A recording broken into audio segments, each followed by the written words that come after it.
just you were still looking at the preview thing because I threw that up.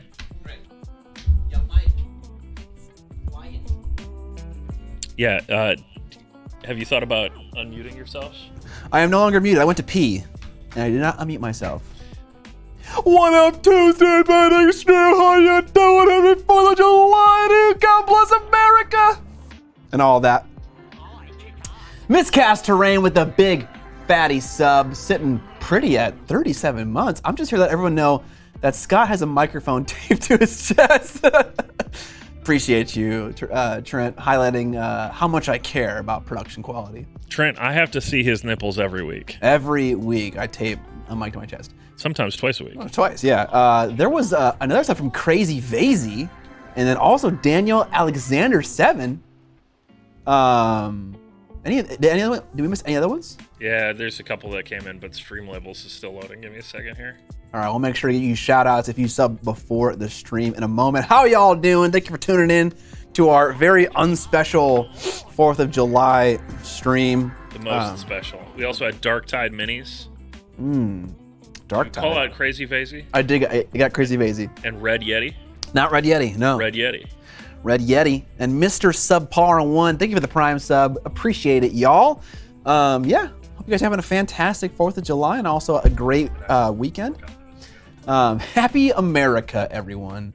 Damn, I was expecting the stream today. Yeah, I know. I was messaging Evan about this, and he was like, I was like, should we stream? He's like, if we didn't, it'd be lame. And so I was like, all right, sick, let's fucking do it. So we're here, we're doing it. Jim Crimmins says, happy 4th, just cleaned out my wet palette mildew spray, all gleaming white again. Setting out to dry, that's good. Every once in a while, when my yellow sponge looks like it is received the blessing from Nurgle's Rot, I always give it a nice little replacement, clean out the container. It's always a good reset. The Idiot Painter, Nerd Gang. Thanks for the sub, appreciate it. Okay, today we're gonna paint Neferata, unsurprisingly. But before we do that, I'm gonna show you what I've been working on. In the meantime, so in June, I made easier videos so that I could spend time working on my masterclass course for my Kickstarter campaign, which is currently being fulfilled right now. And part of that fulfillment is delivering on the masterclass courses. And so I'm finishing up mine. I had to repaint the face because I was blocking the footage largely with my big old honking glasses. This was before the advent of me buying contacts. So I repainted the face, and I want to show you guys the new face, the original face, and also a third face that I painted in between those two. So we can kind of look at the differences, and you can let me know which ones you like more. Do some little CNC, whatever works. Pansy Bear, 2 p.m., got the smoker going, drinking, now watching Miniac. It's gonna be awesome. Hell yeah, dude. That sounds amazing. That sounds like an amazing 4th of July. Daniel Alexander 7 gifted us up to The Cat is Orange. Thank you for gifting us up. Okay, let's set ourselves here. What I'm showing you now, is the original box art for the Ranger, the model in full. Went with a pale skin tone with some warmth around the cheeks, some purple eyelids, and also some green in the shadows around his chin. My thought process was that the environment surrounding him is largely green and reflecting in the lower half of his face. So this is the original one. And then when we streamed, when the campaign first launched, I keep saying we, I painted a face during that long, it was like an 8-hour live stream. And I went for more of a wintry vibe. And I just right now painted in the eyebrows just because it looked weird without them, and they're not super great. So apologies for the fast eyebrow job. Who wants to take a shot with me? But yeah, different hair, more warmth around the cheeks, more orange in the skin tone, more warmth in the nose, blue in the shadows of the chin now instead of green. I'm not sure if you can really tell. It kind of looks like more 5 o'clock shadow over here than it does. To me, this is more obviously green, and this is more kind of just like gray. But yeah, so this was Zumi Keto. What up, yo? He's Santa's house. Yeah, absolutely, dude. He's a very angry little helper. If you guys don't know Zumi Keto, he's a phenomenal YouTuber. Makes very, I would say he carved his space in YouTube by having very fast-paced videos describing techniques, like they were sub 10 minutes, and those are very cool to see. But now he's kind of branching out a bit more. I appreciate the Cork Tower meme video. That was one of my favorites. Loved the hobby roast video, Scott. Hope you do a new one every year. I mean, we'd love to. It's fun. It's fun to do. It's a pain in the ass to edit. Holy shit, there's so much going on. Okay, that was the second face, and then let's see if I can get, well, I'll show you the third face individually, and then we'll look at all of them together. And this is the new face that I did for the course. I used different paints this time, but I really wanted to shoot for an anemic look. Like, this guy is very misanthropic, which means that he kind of, I guess, does misanthropic only refer to the human race or just the race of the person who is misanthropic? I don't know if we need a dictionary definition for that, but typically it means that you hate humans. But he's an elf. But anyways, he doesn't spend time with people. He doesn't like people at all. He doesn't go in the sun. He never sleeps. This is why he's the scout. He's the ranger. He's always on recon.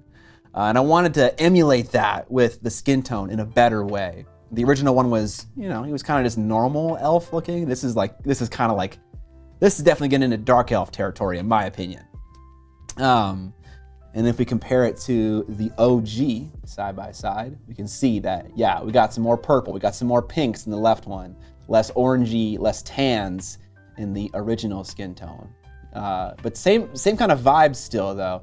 I did blue in the shading on the face instead of green, and I did the purple eye bags as well, to kind of really make it look like he is exhausted looking. Hope you get yours. I hope you get yours soon as well. If you're in North America or South America, there's a good chance that it's fulfilling pretty soon. But we are still working with our European fulfillment company to get all of UK, EU, Australia, and China sorted out. But yeah, that's all I worked on a little bit toward the end of the month, painting this face for the course. I think I also have to paint the torso. This thing, this like kind of desaturated green thing. I think I covered up most of that too. You allowed to give this away? Yeah. Yep. The campaign is fulfilled and everything. Or it's not fulfilled, but it's been shown off and shit. Okay. Has anyone said Happy Nerd Dependence Day yet? Because I just thought of it and plan on using it to the point of exhaustion.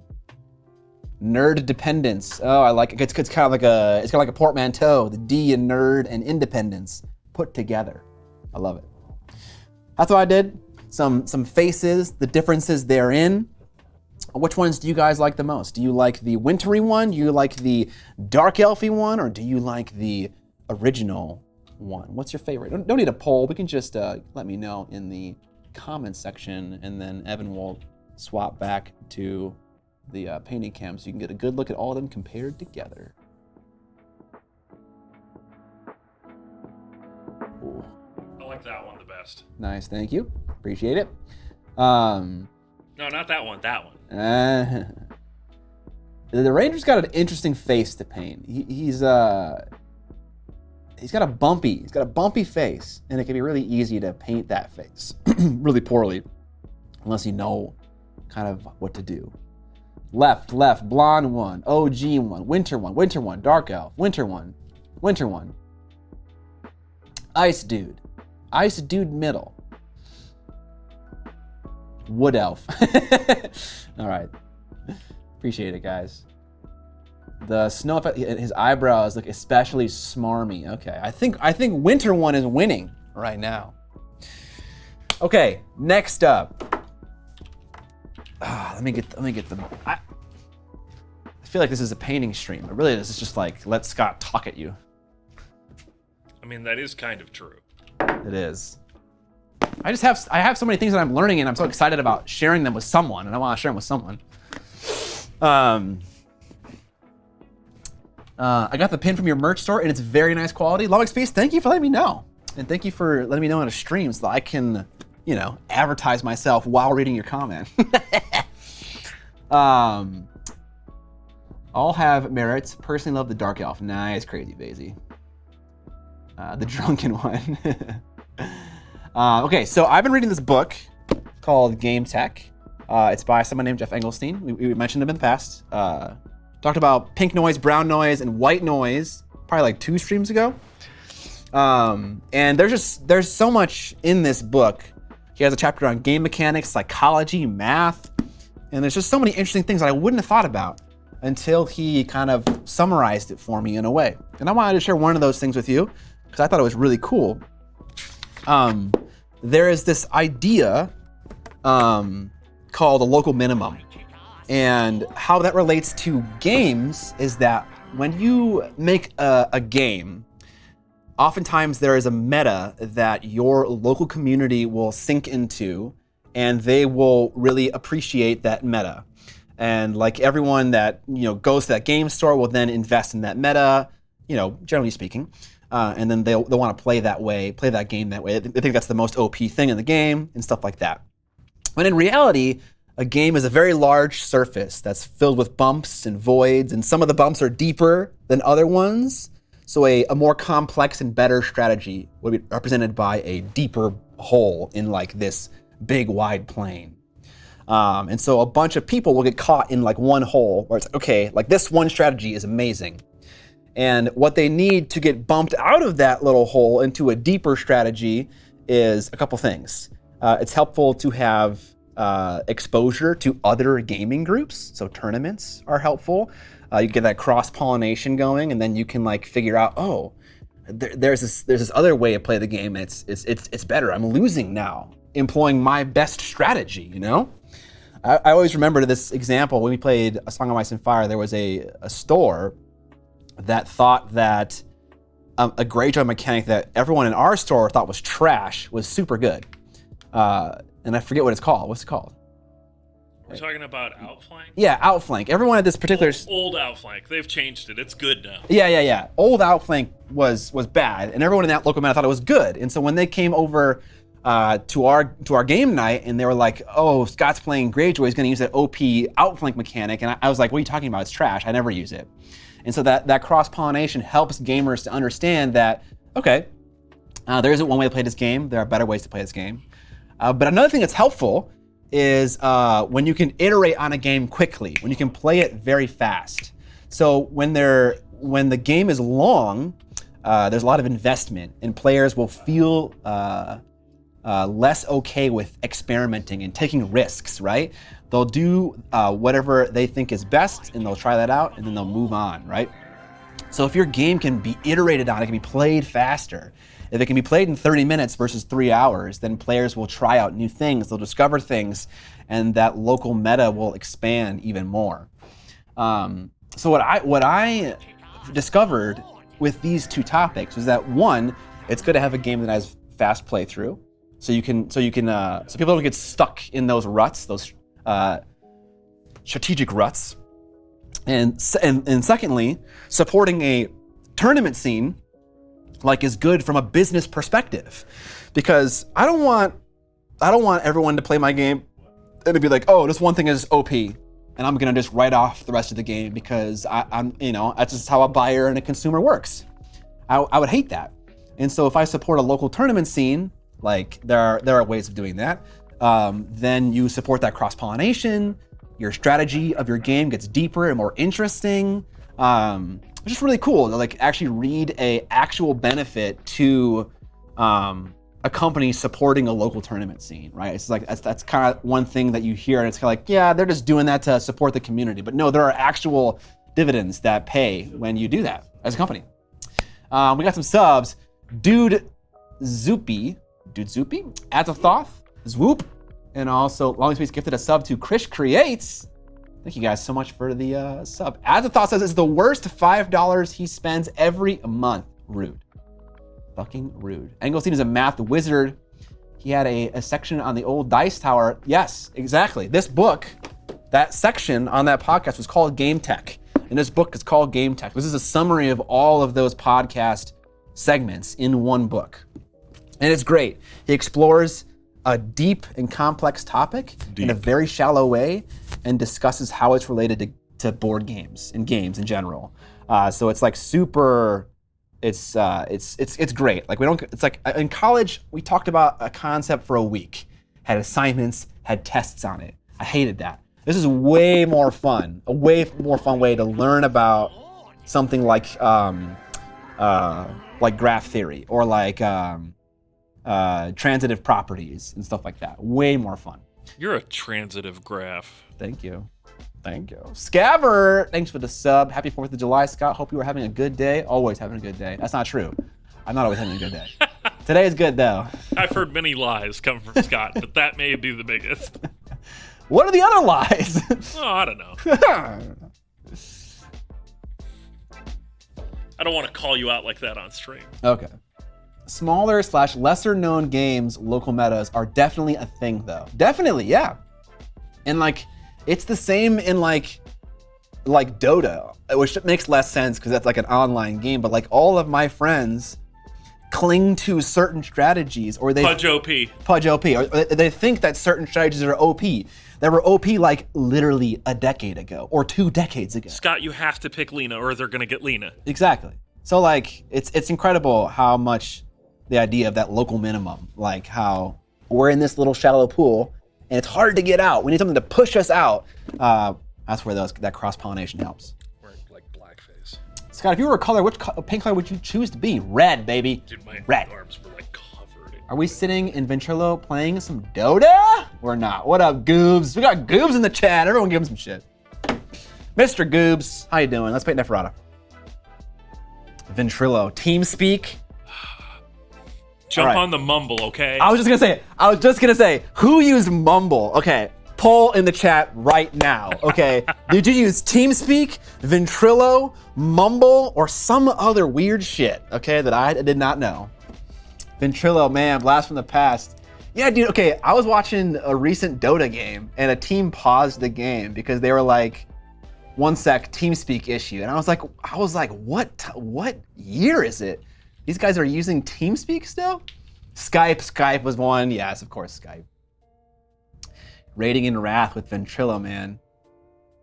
TeamSpeak for the win. 80's called, bro. I love it. Yeah, Discord definitely an option as well. Not back in the day. Not back in the day, though. Yeah, that came. I remember when that came out. I was like, I had to really convince my friend group that Discord was better than Skype. Man, Skype had so many problems. It was such a pain in the ass. I don't think that was a tough sell. Skype was shit and Dude, continues to not be good. It was hard. It's still hard to get to. It was to convince people to like leave the thing they're comfortable with and they know, and that kind of works. Don't convince, force. We use Ventrilo for a little bit, though. Oh, for sure. Yeah, but Vent is different. Vent and TeamSpeak were pretty close competitors. Skype was awful. Skype was like, hey, do you want to spend like 30% of your CPU resources on a voice call and give everyone your IP address? Adathoth says, TeamSpeak is still a thing for online esports since it's better quality than other services. Okay, yeah, I bet. I mean, people still use it apparently. TS is best for quality. Okay. Alex is lurking. Yes, we have Alex shadowing Evan right now because Alex is going to be hosting the stream this Thursday because I'll be in Texas visiting Blacksite Studios. And so Evan is going to try his hand at hosting a gaming stream. And we're not sure what the game is going to be quite yet. Pretty sure it's going to be Song, but we might play something else. Does your friend play Song? Yeah. Okay, nice. Hui! All right, let's paint some gold highlights.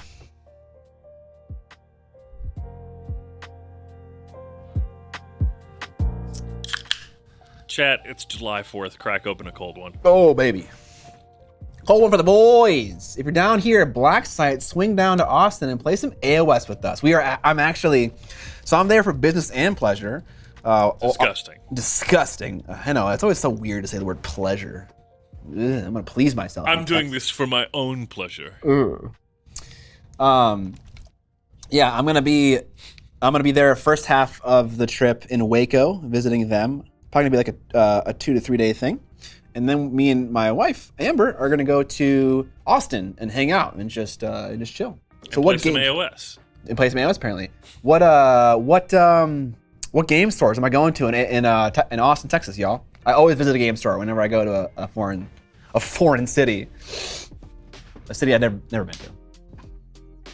I'll call it out because we're already about 20 subs on the way. We got our next giveaway picked out. I got these Apex Legends minis. Ooh. It's a pretty big box of minis, too. If you want to show it off, Scott. I'm not going to throw this because probably need a bit of extra package. Comes in this fancy box, safe and sound. Where'd you get the TM drink koozie? I got it from Adepticon. Uncle Adam, I think 3 years ago, was handing them out like candy.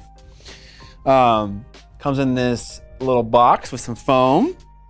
We have some like effects, like a smoke grenade. Like this is obviously 2D, but you can put it together. Put it on the paint camera. You can put it together to have like a nice little translucent smoke effect. That's obviously for Bangalore. Bangalore shoots smoke grenades. We have other characters. Wraith.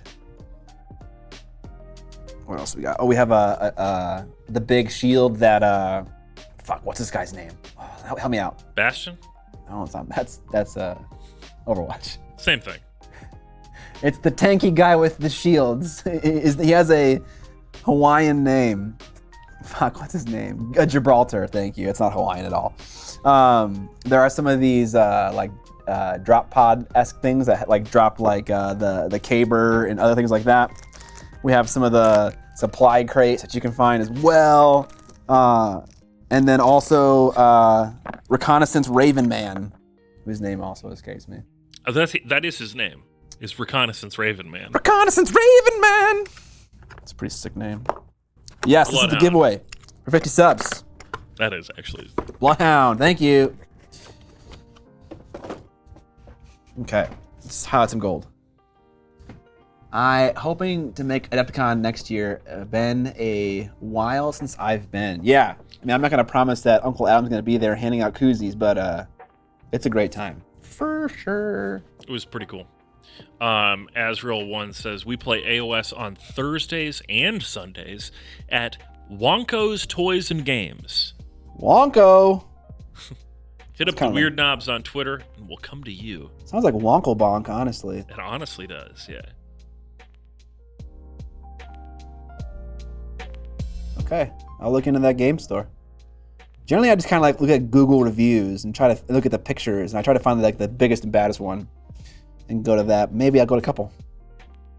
I bet Austin has at least 2, if not like, 2 to 5 cool game stores to check out. Got to make sure to go to the Games Workshop store. No, thank you. When you've been to one, you've kind of been to all of them. That used to not be true. There used to be these things called The Bunker. There was one in Chicago. That was like a huge Games Workshop store with like a ton of their product. And it was like really cool. But those don't exist anymore. I think pretty much all of their stores are one-man operations now. Yeah, I think so. I think you are right. There is a new thing. You're right. There is a new thing in Texas. I forget what it's called though. Texas? Texas is, but yes. Dragon's Lair. Okay. I don't have any experience with that. Illusionary Voice. Yeah, sorry, Azathoth. I can't remember names very well.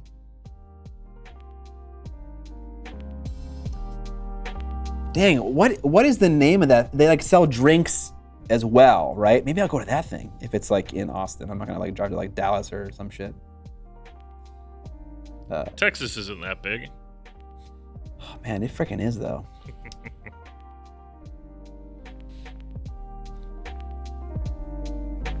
Evan, did you watch any movies this weekend?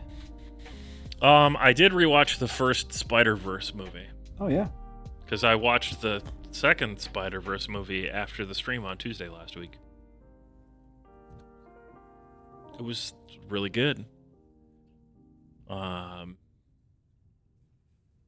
Yeah, I enjoyed it immensely. Made me very sad and lonely. Why did it means it's a good movie. kind of sad. I get it. I like to feel depressed after I watch a movie. Yeah, like it's important to recognize that sometimes the emotional elevation of the movie is just better than anything that you're going to experience in your daily life. God. Jesus fuck. Oh my God. It speaks so true to me. Sometimes I just watch Marriage Story and just cry. Oh God. Okay. Yeah. You just hate yourself. Marriage Story was rough to watch, dude.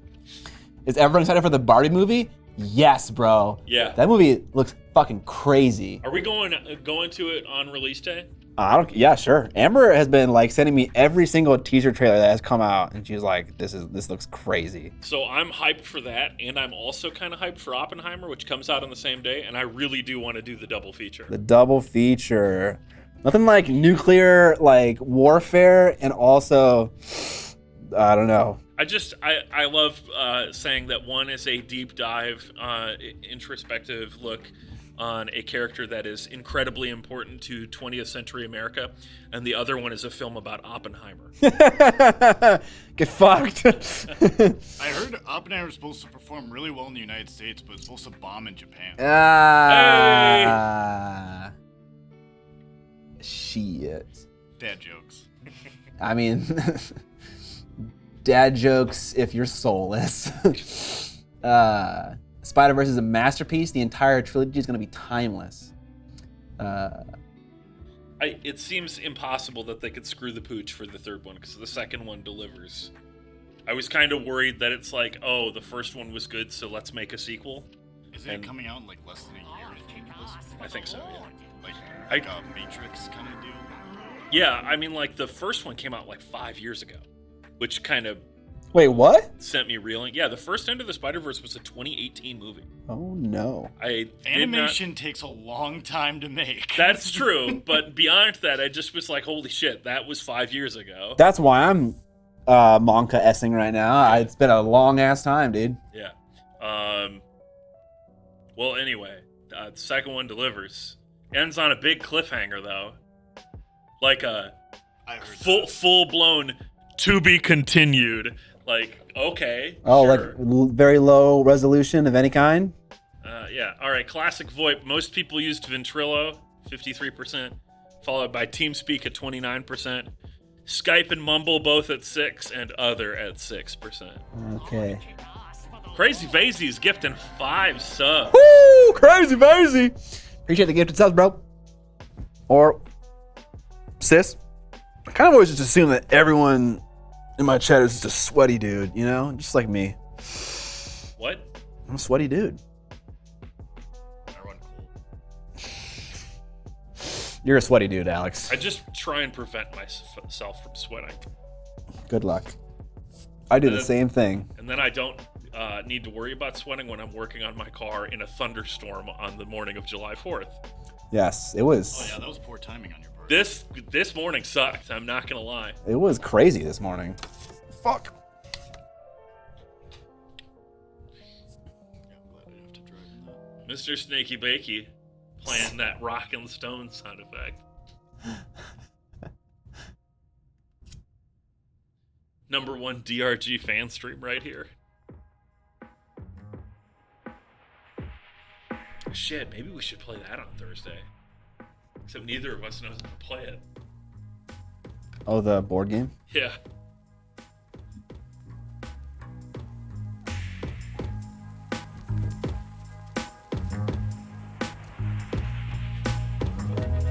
As a thought, what are you talking about? Hopping back to the Marriage Story, it can be amusing to think of the fact that it was being written simultaneously to Madagascar 3, Europe's Most Wanted. What? I don't even get it. Lost in Translation and Marriage Story are kind of brother and sister movies. Why, though? Because the directors of both were married and they made those movies to kind of let out their frustration on their divorce. Damn.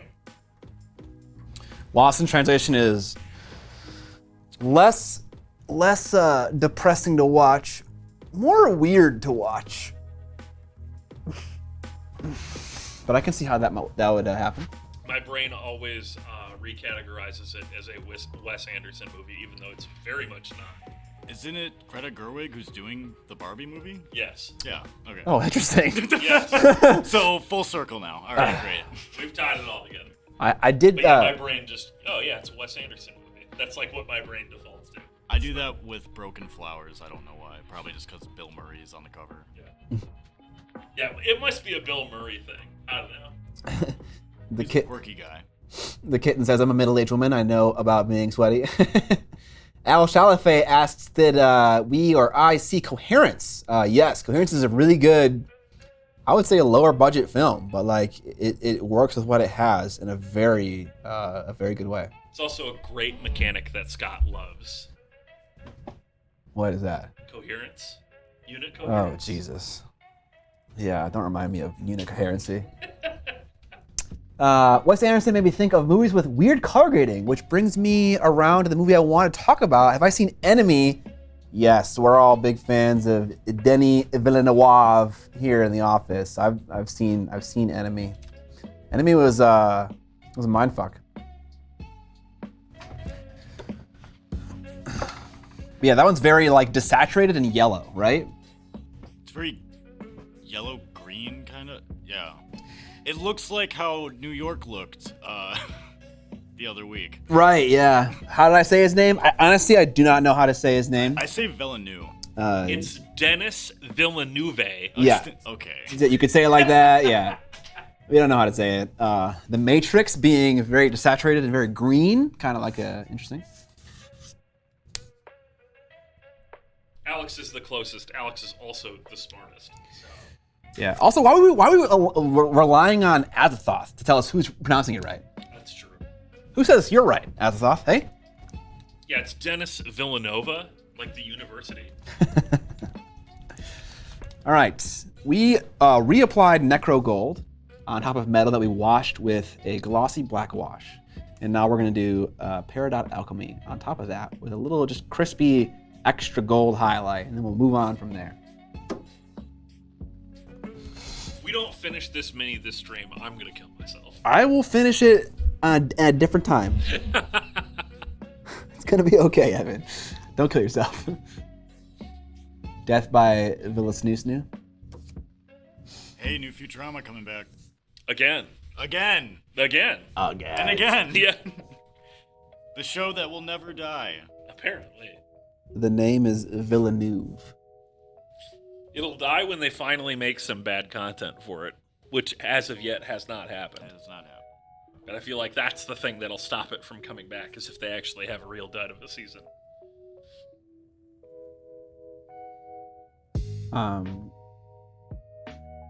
Someone said they picked up some Saga stuff. Some Byzantine and what else did you say?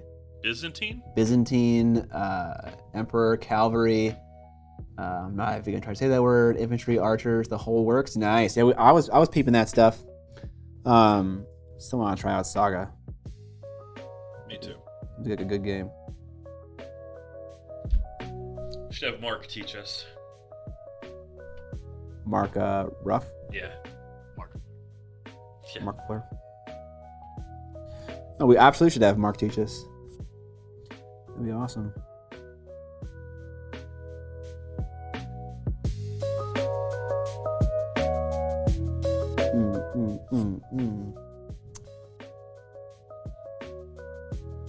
I posted a 6-second long video of Denny saying his own name repeatedly. It couldn't have been that repeatedly. It was 6 seconds long. But yeah, I'll check that out later, or Evan can do it right now. We can all learn. It's more fun to get it wrong. Sorry, man. Yeah. The mystery. Add the thought, you make it more fun for us.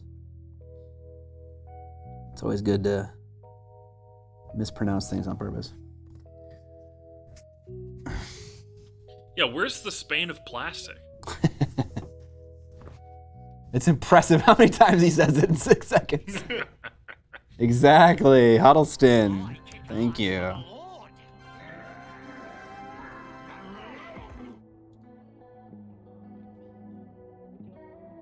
Hey, see? The Spain of Plastic is in chat. I'm here. Dr. Pandateka, thank you for the Prime sub. Yes.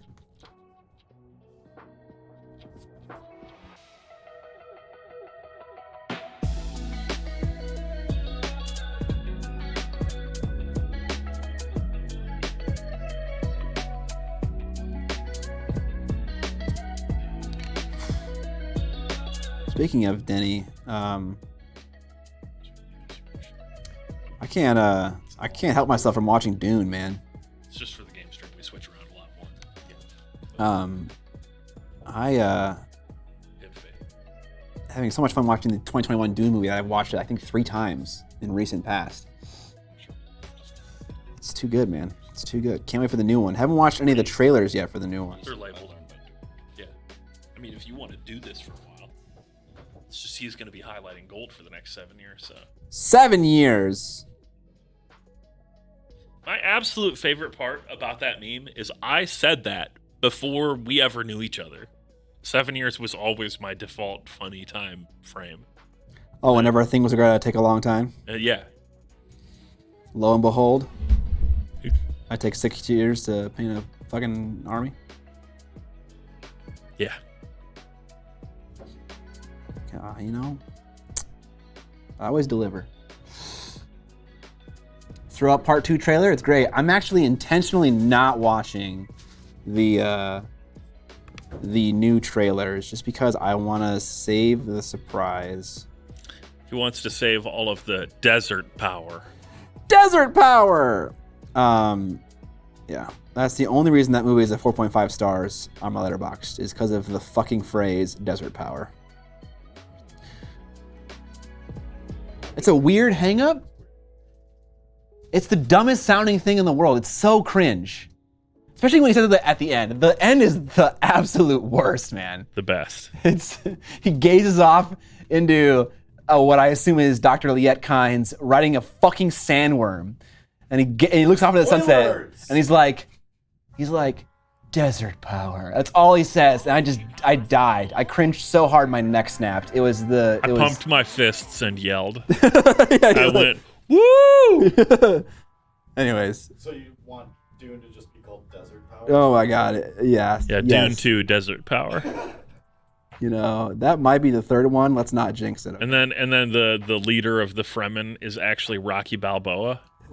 And he has to teach him how to box so he can go fight the Emperor. Yeah, he has to find Fisticuff old style. He's got to box Vladimir Harkonnen. Yeah, Yeah. that'd be great. Are you leaving? Yeah. All right, cool. Have a good trip. Thank you. Let me know about movies, otherwise I'll see you. Cool. Desert Power is pretty cringe. Thank you, Amos Dean. Bam. Huddleston, thank you for the 12-month streak. What up, mini fam? PSA, let your glaze layer dry before going over it again. Absolutely. True. That is definitely Good advice. an important detail.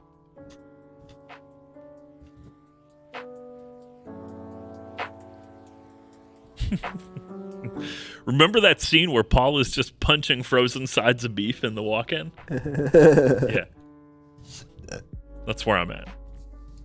The desert power makes sense when you read the book.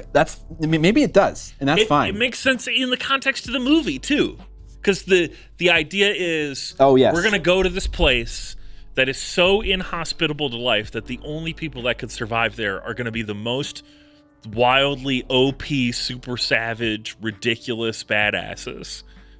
Right? That's the logic behind it, and then we're gonna just convince them that we're pretty cool and we're not like the other guys, and then we're gonna recruit them. That's the plan. That's in a nutshell. Yes. And it makes sense. Yes. It's regarding the Fremen people, but also I think just more so like the power of all of the desert. So like, you know. That's the power of the people, because he wants a fighting force that can actually, you know, go toe to toe with any motherfucker that comes up against him. Gotcha. Yeah. So they can go and take on the Soviets. Yes. So yeah, it definitely makes sense in the movie, but it's just the way it's delivered is so cringe. The first time it's mentioned by Duke Leto It's not as bad, but like every subsequent use after that, and there are 3 times it's mentioned. better. I know this. It's terrible. It's better. Absolutely terrible. Every time. It's like my intense joke. Better every time. Someone says Han Cholo says the whole book is pretty poorly written, to be honest. L take is what I have to say about that. Why does every badass have to drink their own pee? Bear Grylls, the Fremen, Flex Baraboo.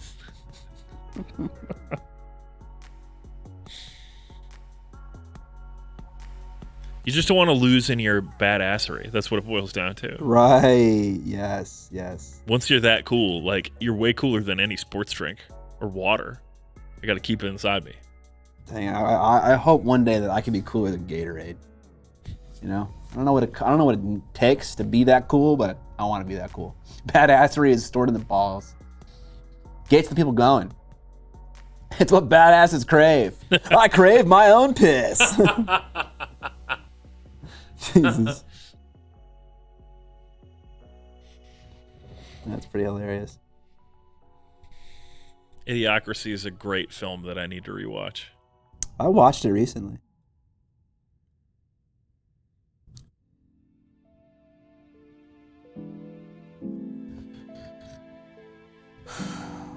Okay, that's looking pretty good and not too warm. Just a nice kind of desaturated gold. Let's do the throne too a little bit.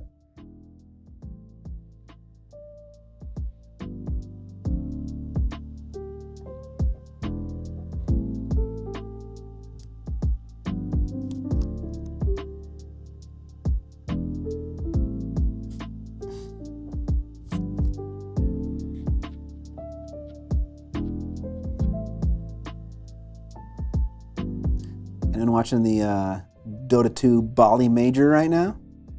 Last major before TI. Oh man, we're already back to the TI. We are, yeah. TI is coming up. The years really are getting shorter. I don't like it.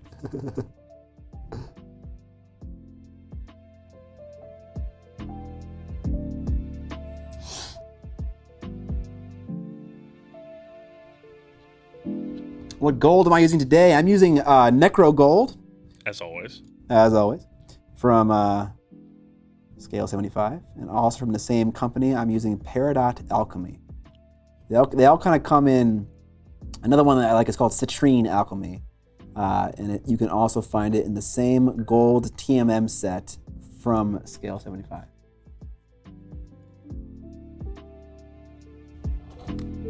Just means Adepticon is that much closer? True.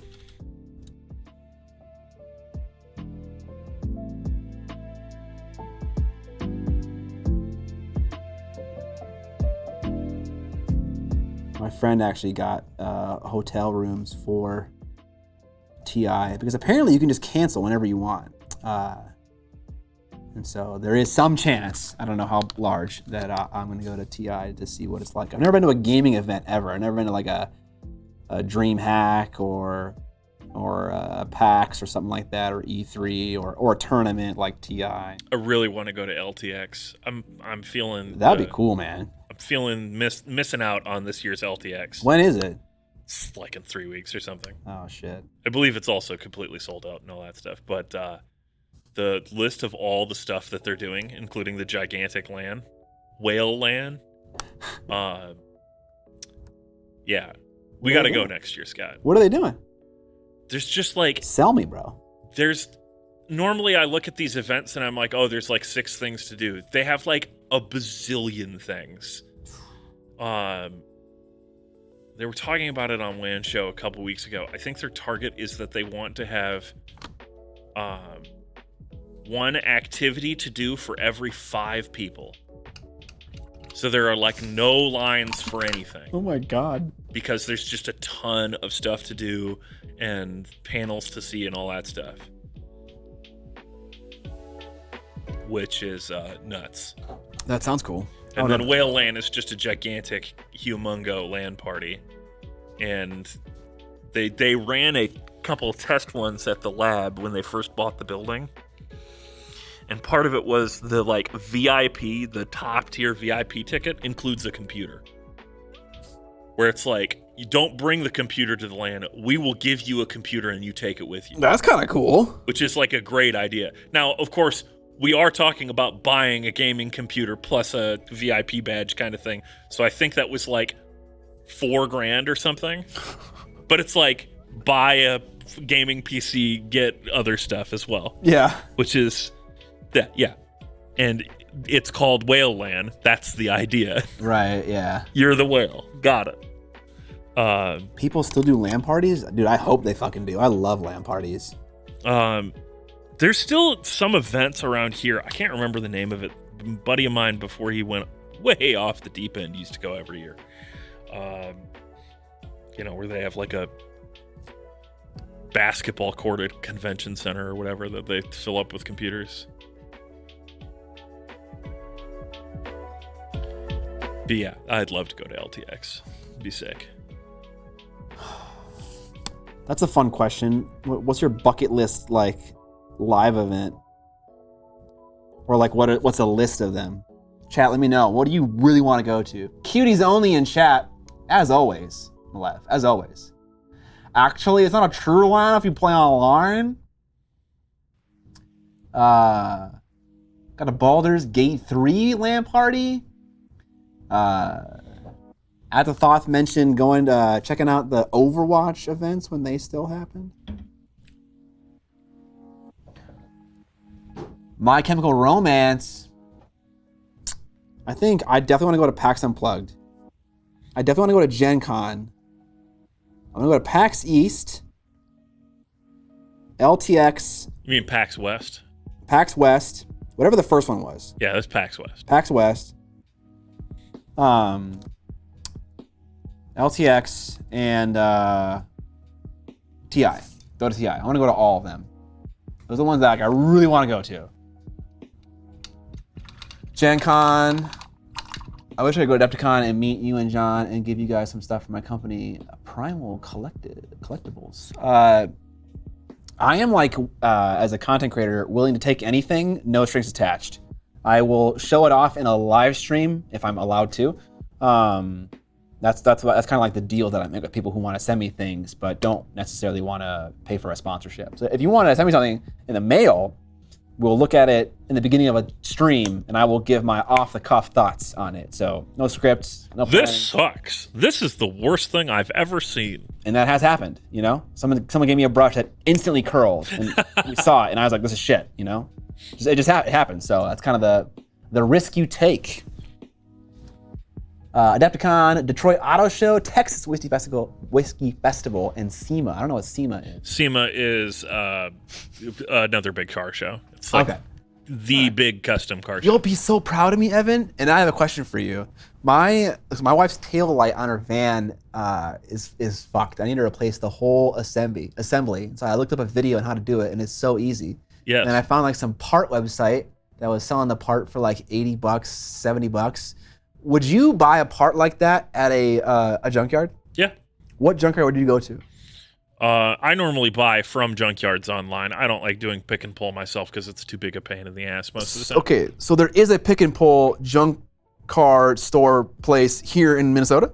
A couple of them. Oh, fuck. Okay. If you could link me a couple of those, I would love to see what I can find. I need a hubcap, I need that, and I need a side view mirror. The key with the pick and pulls is that, you know, your van's probably in the Goldilocks zone. Both of our Hondas are a little too old. Yeah. And you go and you look and it's like, oh yeah, it's missing the part I need. Oh yeah, here's another one. It's missing the part I need. Because it's like the common failure points and stuff get picked over. Oh, okay. So That's depending fair. on what you're looking for, it can be a humongous pain. Whereas if you just go, a lot of the junkyards will just list all of the main parts on eBay or whatever, and you just go on there, search by part number, and go, yep, that's the tail light that I need. Boom, done, easy. I'll pay the $15 shipping. That's the other key. Pick and pull is fun, but it takes a lot of time. Whereas if I just go online and pay someone else to do the pick and pull for me, I overall save money because I don't have to drive out to the junkyard and then wander around for an hour. Okay. I have done it though. For something like a drive shaft or whatever, great. Amazing. because shipping that costs a lot more than $15. Yeah. Okay, that's good. I felt good that I felt able to fix that problem, the side view mirror, replacing that, and also the blinker, the tail light, because it's very easy to do. The truth is, like, I would say 80 or so % of automotive stuff is incredibly easy. 80%. Most of it is as easy as the taillight thing, where it is knowing what thing to type into Google and what part to get, and following the guide of what to screw and what to unscrew. As long as you're not like manually splicing wires or doing fundamental mechanical repair to something, it's actually pretty straightforward to work on cars. Yeah, blinker fluid is a real pain in the ass to change, Joy. You're not wrong. Sluggernaut says, hell yeah, look at this patriotic dragon thing. Hell yeah, bro. We're doing blue, we're doing white. No, there's no white really, but there's red. Mike said, Sky, if you turn, you mentioned me going to the junkyard and coming back with a hubcap, a tail light, and 40 pounds of basic materials. That's about right. Honestly, yeah. You could get some pretty sick materials to work with. Yeah. Scott, Mike's saying that I could turn a junkyard find into hobby supplies video, then the part I need becomes a write-off. I don't think I'm that desperate. I imagine the parts won't be too expensive if the new ones were like sub $70. You switched engines? I refuse to believe that switching a whole ass engine is easy. And I know it's a relative term, but come on, dude. Do you want me to break it down for you? No, I don't. But like, how long? How long would it take? It would take less time for me to swap an engine than it would to do a timing chain on many engines. That means nothing to me. Okay, so how many hours, days? Well, because of how my life goes, it would probably take me 2 days to do an engine swap. If like this is a job that needs to happen. Sure. I would say it would take me like 6 hours, and it'll end up taking 18. And then if I were to do it, it would take me, I don't know, I would never get done. I would take it apart and then die. And I mean, that's sort of how I feel about my truck, but that's because instead of doing one piece of it at a time, I'm like, let's do all of it now. I'm going to take off the doors, take out the interior, take out the engine, take off all the suspension. Oh, great. Now I have to put it all back together. Now I have to do where do I start? Do I start with the electrical? No, I want to do suspension first. No, I want to, yeah, it's a process. It's fine. But yeah, yeah, garbage time's all right.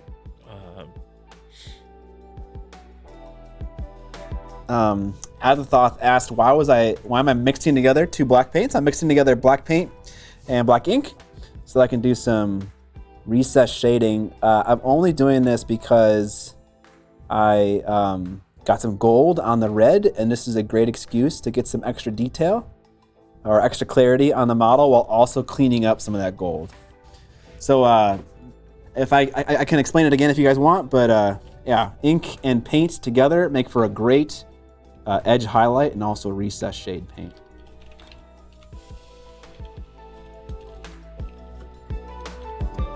What brush is this? This is a Mindwork Games brush. It's a size 0. But I will say that it's very similar to Raphael. Very similar to DaVinci Maestro Series 35 brushes. Like specifically that brand.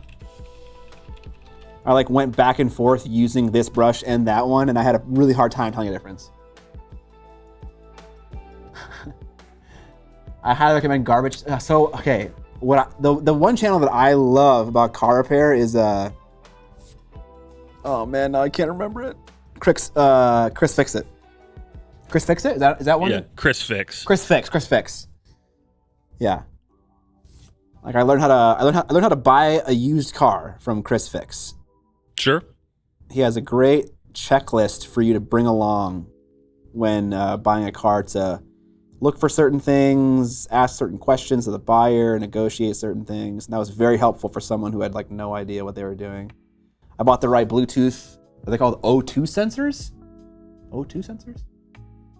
O2? You mean an OBD? OBD, yes. Where you scan the check codes. Yeah. I don't want to know what the code is because then I can just assume that it's the worst possible answer and use that as a negotiation. There you go. Okay, that's some hot advice right there. Yeah. Hey, the check engine light comes on from time to time. Oh, obviously the engine is dying. I'm gonna need $1,000 off. Got him. Boom. Boom. Yeah, I've done plenty of unpleasant car work in my life. This morning was up there, but only because of the rain.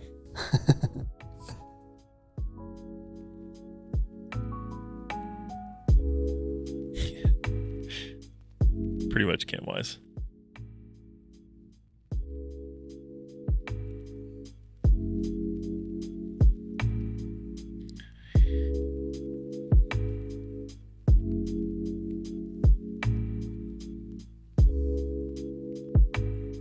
Okay, I don't think I need to paint this little circular thing. Not only will that be excruciatingly hard to paint, but I didn't get any nasty. What circular thing? This circular thing right here. Oh. I didn't get any gold on the red, and it's going to be really hard to have a nice, consistent circular line. That's a real challenge. Who is Neferata? Neferata is the Mortarch of the Legion of Blood. She's one of the original vampires in Warhammer fantasy lore. Her and 3 other individuals. Yeah, what's a Mortarch? I don't actually know what the Age of Sigmar definition of a Mortarch is, if I'm being totally honest. Other than they're just a leader or a general of one of the legions. Is this just a copyrightable term for matriarch? Probably. That's or something. That's I guess. Well, no, because Manfred. I said it's not matriarch. It's something else. Someone said that. Death Lords. Oh, okay, yeah. Mortarch. Yeah. It's what comes out after a zombie makes a cocoon. Someone said I've got 2 Raphaels, but I'm scared to mess them up. I mean, if it makes it any better, no matter what you do, you're going to damage that brush to the point of no return. Like using, it's a tool, right? It's expendable. It's supposed to be.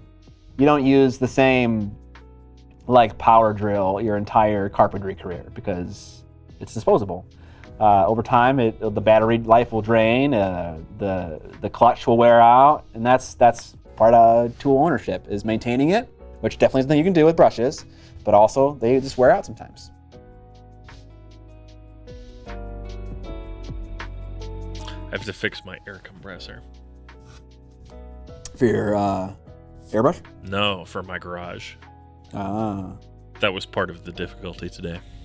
Gotcha. I've been putting that off for a while. And it bit me in the ass, chat. Couldn't use your pneumatic tools? Yeah. And my electric impact doesn't have the force behind its ugga-duggas to remove the crank bolt. So I hammered on it for a while, and then I was like, this isn't happening. I'm just going to put on the belt and send it. It's fine. It's fine. No. It had plenty of duggas, Mike Genie, but not enough uggas. Because the ugga is the force, the dugga is the amount. Dylan Universe says, Mortarchs are basically Nagash's cabinet members. Some Mortarchs don't have mouths because they are like Mortarchs of bookkeeping.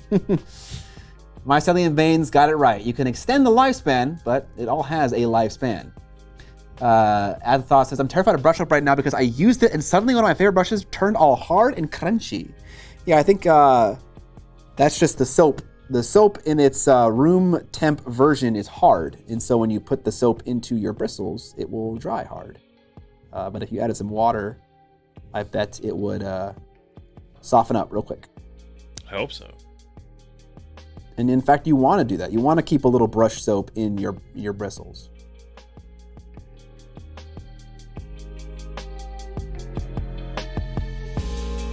Dry Hard is my favorite Bruce Willis movie. Dry Hard. Look at that. Doesn't that look nice now? That nice black line there separating it from the red armor.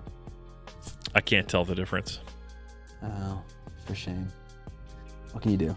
I am also looking at my postage stamp sized preview, which is why. Mycelium Games asks, any game progress updates? Yeah, in the beginning of the stream, we talked about game tech and interesting things that I learned from it that I want to apply to my game. Those things were a fast playthrough time. So if you can play your game fast, which I think my style of game, dueling, lends itself to. Oftentimes when you play a dueling video game, it's like best of 5 matches, and the matches are like 1 to 3 minutes long. So that's great. And also the value of supporting a tournament scene for your game from a business perspective. So that was cool. But honestly, I have so many things written in this book about game design. And also just ideas that I have for my game that I cannot wait to talk about. That I could like literally spend this entire stream talking about fucking game design stuff. Not allowed. We have to finish Neferata. I know. But I've had so much fun reading stuff and listening to videos and podcasts. And I'm trying to write everything down. I'm trying to also write down where that info came from so I can more adequately find it later for video purposes, but also so I can credit people.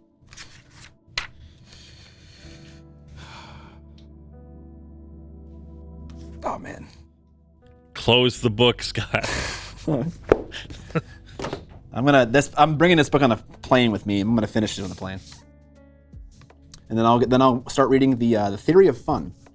Okay, next up we have some red mistakes that we made when I was applying Iron Painter Grimblack to the red armor, and so we'll kind of just come in here with an approximate red that's close enough, and we'll clean up those tiny little baby mistakes.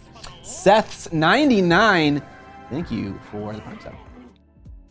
I'm pretty sure it's Seat HS 99. What do you think it is? Seat HS? Okay, Yeah. Nice. Yeah. What do I think of the Harbinger of Decay? Is that a new model? I don't think I know that model. Malev said he starts on IRC. Okay. Fucking IRC, dude.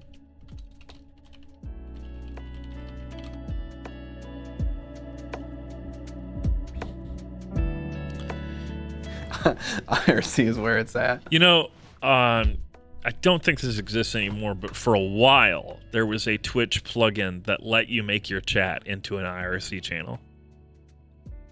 Or rather, interface with a chat with an IRC channel. Yeah. Which was pretty cool. But that was Twitch like 2012 or something. That's where when I first got into Twitch, there wasn't like an obvious way to have like your Twitch chat like open other than by having the web page open, which like wasn't good for like performance reasons or something. And the way that I circumvented that was by logging into my chat with an IRC client, which apparently was a thing you could do. Yeah. And maybe it still is. I don't know. It probably still is, yeah. Discord is basically just IRC. Yeah, it's true. Kinda. IRC was great. Is great. Still exists. It still exists. It's good. I enjoy it. Only nerds and sex perverts use it, but you know. Yeah. Every software engineer. Like I said, nerds and sex perverts. Let's see how close we are to the color with this paint. The thing is, it doesn't need to be exact. Because it is so small and tiny, like you'll never notice like a little patch job like this unless it's like really bad. Especially if I do something like this, where like I put on a glob of paint and then I'll feather it. So you see the glob right there. If I kind of get my brush and it's like wet and I kind of like feather it into the pre-existing paint right there, it makes it even harder to notice. This is like a strategy people use when they're painting their cars, actually. They'll mask a line, but the line will be like rounded and like big and fuzzy, so that like the divide between the painted section of the car and the not painted section of the car is like less noticeable. There's a transition between the two. nerds and sex perverts, so Discord. Luckily, I haven't met any sex perverts in Discord, and I'm happy about That's that. where you're wrong. I mean, well, maybe I have. They have not made themselves known. There you go. The kitten says, unluckily. Unluckily. I don't know how I got so lucky. Mike Genie, you don't have to out yourself like that.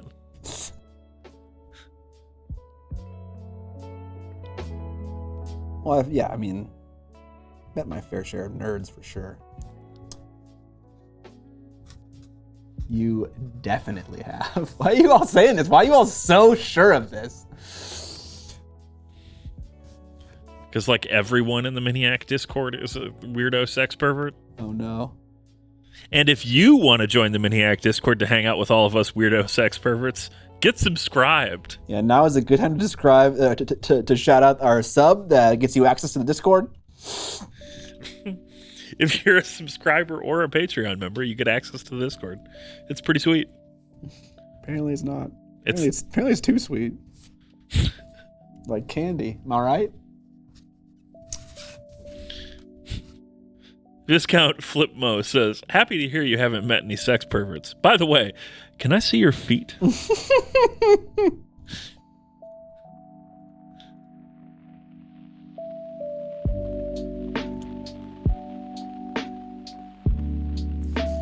All right.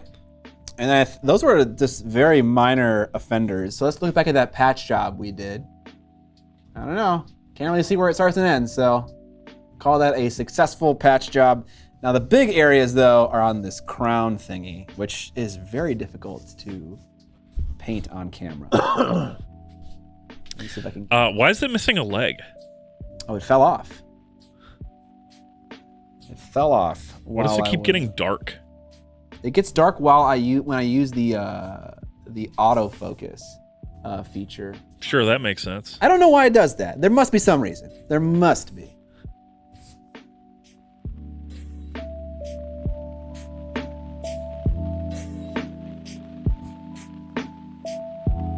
We got Malev in the chat. Malev, what's the newest demon ship update, bro? Give us the skinny, hot off the presses. Mike Genie has redeemed Foot Cam for 5,000 chair points.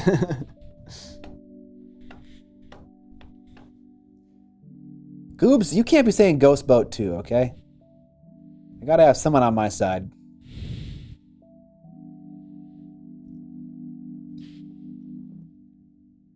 I'm ready for Malev to not be here anymore. No, he might not be. That's okay.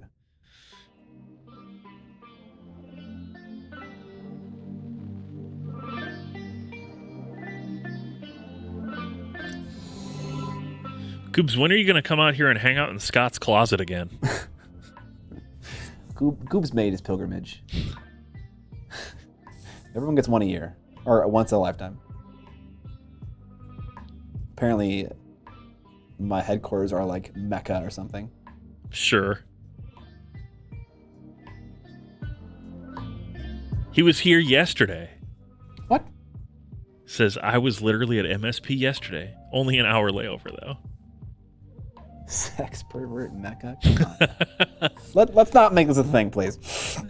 I don't want this to be a meme. That's sad but true, though. Yeah, and I realize that whenever I say I don't want something, like, people try extra hard to make that a reality. Let's not.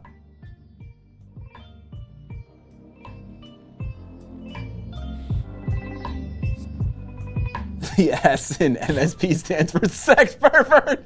I mean, you could have just said the P. You could have just said the P in MSP is the pervert part. Yeah. It's SP, sex pervert. It's like all set up for you.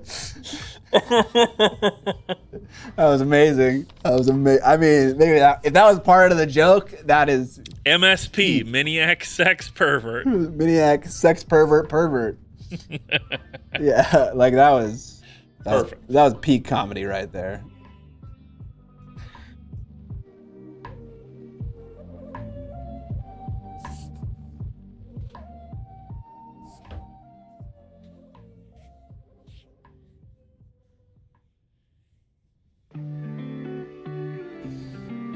All right. I'm gonna be too precious about this. A little bit goes a long way. I think this particular spot right here in the very center of the head, I want to make sure I get nice and opaque. But the rest of the stuff, you know, if there's like a dark line, if there's like a reddish dark line like near a detail, it's kind of just like a shadow, right? So not a huge deal if we don't cover it fully with paint.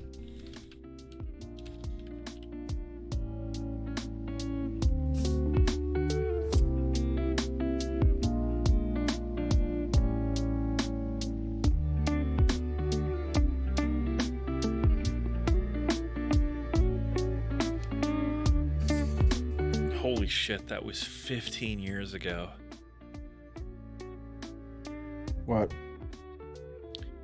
The Larry Craig scandal. Ramas so cure? Sure.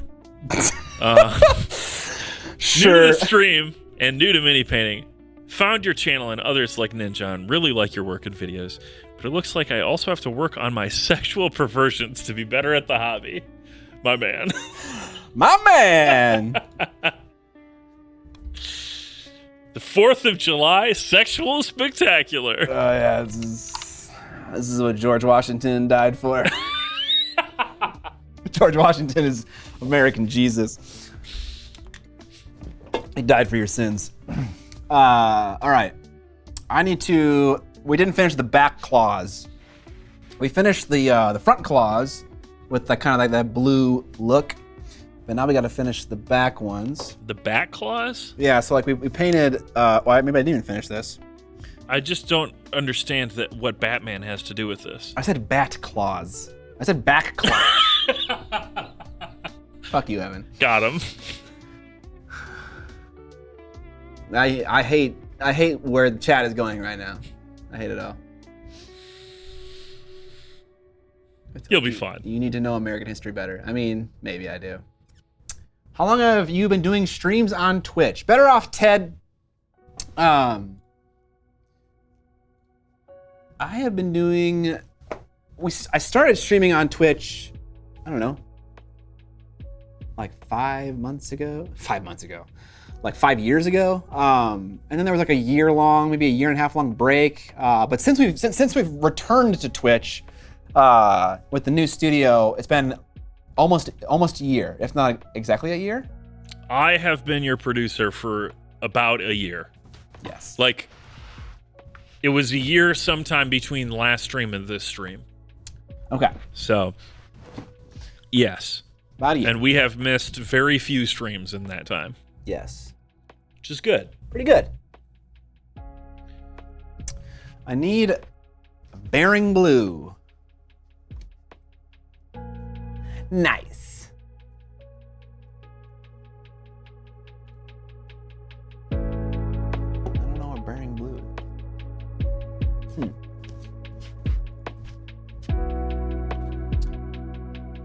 Did I lose this crucially important paint to my painting style? Always buy another one. Oh, no, I didn't. Good. I installed Twitch solely for these streams. The cat is orange. Where do you watch the streams? That requires you to install something. They're probably watching it on their mobile device of some type. Okay, yeah. That's what I Where figured. the app experience is better than the browser experience by a lot. Is it? My phone. Yeah. Mobile or gaming console. Yeah. Well, we're happy to have you here. The cat is orange. I figured it was a phone, but you know, there's also like tablets and consoles and like TVs and shit. So I was just curious where that person was at.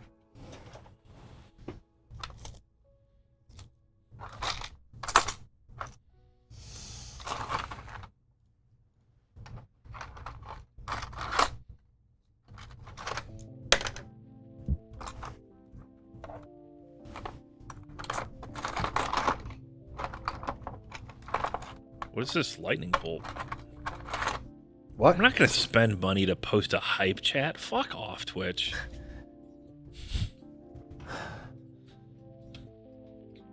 But if you want to spend money to buy a hype chat,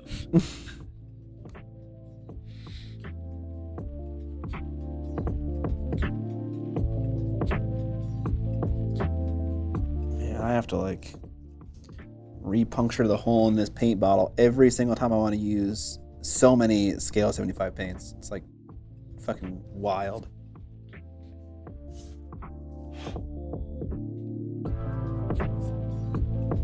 Is this quad done? Let's compare it to... Yeah, that seems pretty done. That seems pretty done to me.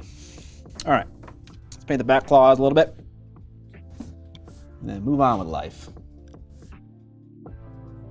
All a hype train is just a number of subs in a small amount of time, trigger it, and then it tries to induce more subs. It's like an automated call to action. Everyone's subscribing. You should too. Oh, yeah. Which is cool. I like features like that. Helps us keep the streams going.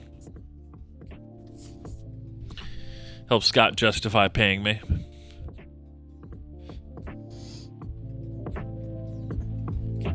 Makes it easier just to not think about whether or not the stream is profitable. Yeah. It's just something I want to do. And so we do it.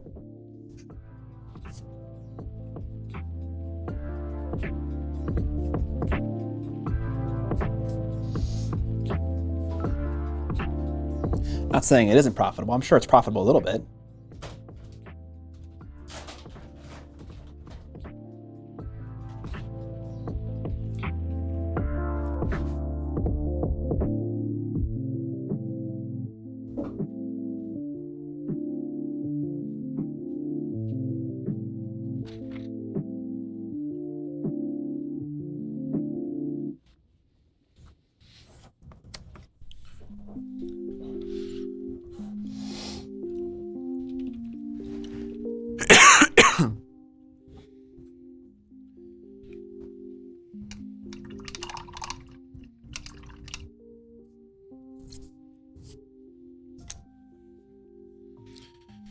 I hope everyone's got on their hyper-patriotic garb for the day.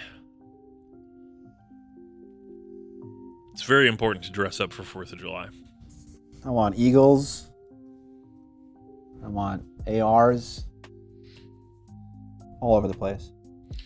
My shirt is fighter planes from World War II to today and American flags. That sounds primo.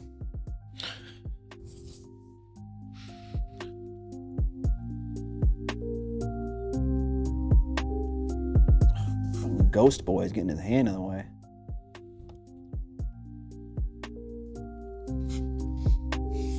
Just looking for some streakiness on these claws.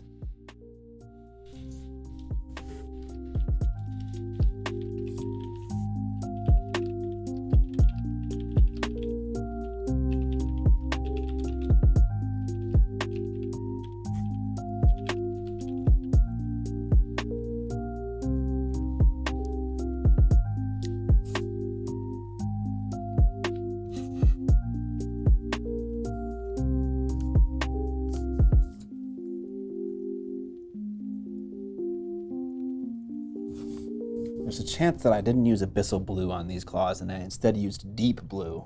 Deep. The deepest. But I'm not totally sure.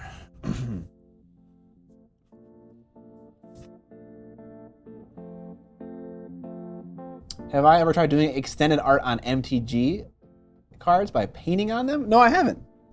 Although I remember seeing that on Reddit like a decade ago. There was like this one particular piece that had dryads on it, like dryads from Warhammer Fantasy, the Forest Spirit unit in the Wood Elf army. Does anyone know what I'm talking about? They see that same thing?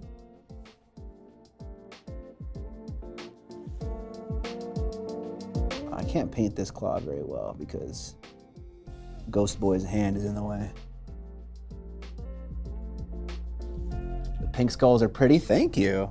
They weren't too hard to do. Was able to kind of make my life easy with some clever techniques.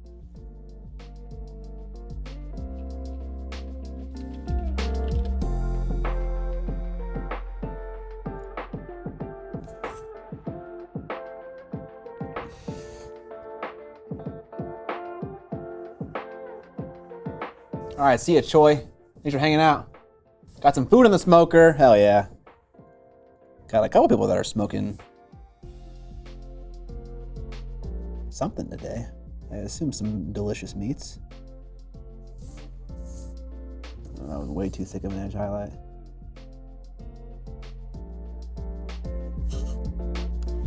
I don't really care about what the back claws look like a ton.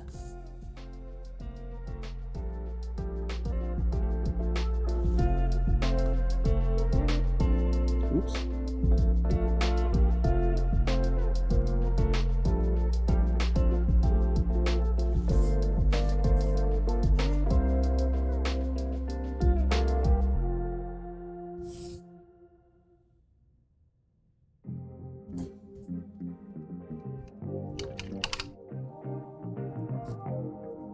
Out here in my backyard.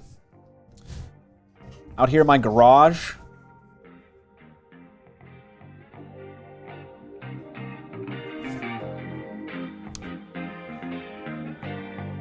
Just had the official food for today, hot dogs. Hell yeah, dude.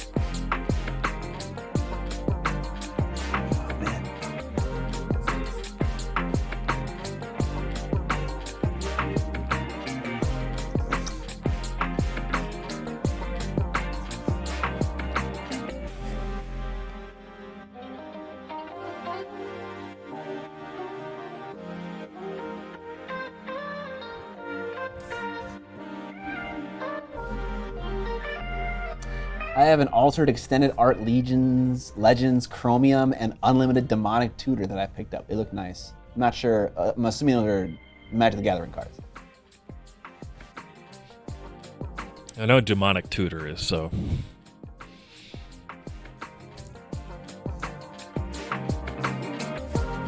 Not a Magic player at the moment, but I am aware of the game. I'm scared of it.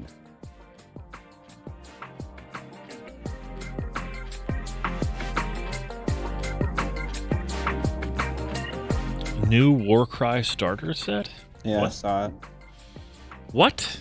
It's just 2 armies or warbands that already existed repackaged in a new box. What? It's the Crimson Court and one of the 17 Stormcast warbands that they have. Now we're talking. Now we're talking. It said in the article, it described the warbands as being smaller than normal to make it easier for new people to get into, but the Crimson Court warband at the very least is the exact same size. It's 4 members. So I wasn't sure what that meant. Okay, yes, Azathoth, yes. I did see the cool vampire terrain, and I was interested in it almost exclusively just for that. But yeah, I read the article on it.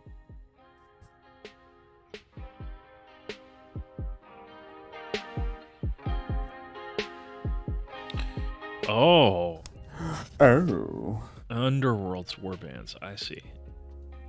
That's cool. I mean, it's not really, but sure. All right. Neferata is mostly going to be covering this cushioned seat, but we will do very basic highlights on it. Let me just get it kind of focused. Try to hit up each of these cushions with a little bit of love. They're smaller because they're Underworld warbands being... Oh, okay, I totally missed that. Okay. There's a little bit of... Are they giving them specific rules for it? Because I have Xandar's Truth Seekers, which is what they're using here. That'd be cool. I'm down. Wait, are you saying that thing is already a Warcry warband? No. It's a Underworld's warband, which I have. Oh, yes. Yes, they are doing that. They're giving them Warcry rules. I'm down. Lantern Lady, Hammer Dude, and Bow Dude, man. Bow Dude, man.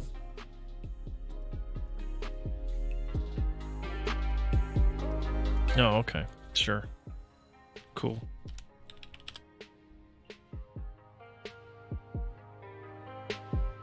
The vampire terrain is pretty neat, I guess. It might be a little bit too Nightmare Before Christmas for my taste, but that's fine. Let's see them. Toss them up, Evan. Trying to find a good picture. We've seen this stuff before from the leaks that were around the time of Adepticon, actually. But okay. It's fine. Give me a second.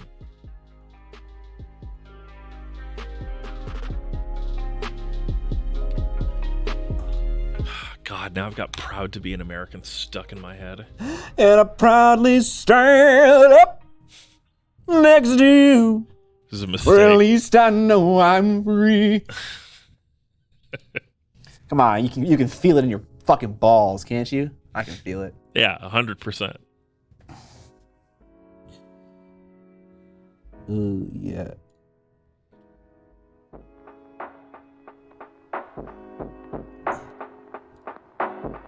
Where would our female counterparts feel it though? Where would they feel it? The kitten maybe can be our representative. When I sing that song, where do you feel the most American? I don't fucking know. I don't know how to describe this. Where do you feel the most American? In my Where balls. did the America touch you? I feel the most American in my balls. This is like immediately adjacent to Rex Kwando. Yeah. All right. I can't make it any bigger than this. So you're just going to have to squint your eyes. Okay. We got a little sarcophagus thing with like a pool of blood and some bat wings. That's pretty fucking cool. And then like a statue of Neferata's bust, and then like some walls and stuff. The fences in particular, I'm like, okay, this is very Tim Burton, I guess. There's another photo, same stuff, just different lighting. Yeah. It's I feel fine. like compared to all of their other Warcry kits, this is substantially less terrain. That's why that is the point, right? Yeah, it's less terrain. It's also not three-dimensional terrain. I mean, like, it's not terrain that you can put guys on top of, unlike most of the Warcry stuff that has, like, bridges and platforms and shit like that. Right. The Neferata totem is cool, I guess. So, are these like two balanced warbands? Is that the idea? Sure. I suppose you could play both of them against each other. Where did Americans touch you?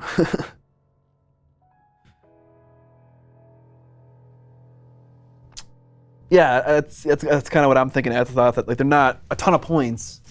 Like these four guys wouldn't be a ton of points in Warcry. So I'm curious what it's supposed to be, or like how many points it's supposed to be. I guess I feel the most American in the medical bills. Yeah, rough. Damn.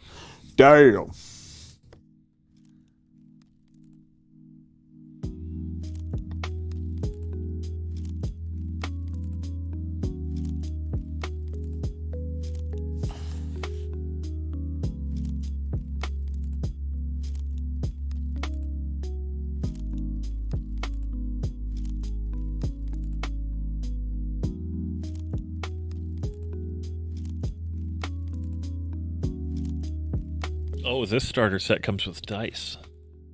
Ooh. My Nightmare Quest didn't come with dice. You cheap motherfuckers. You bought a Warcry set and it didn't come with dice? Yeah. Huh. Really? That's kind of weird to me. Yeah.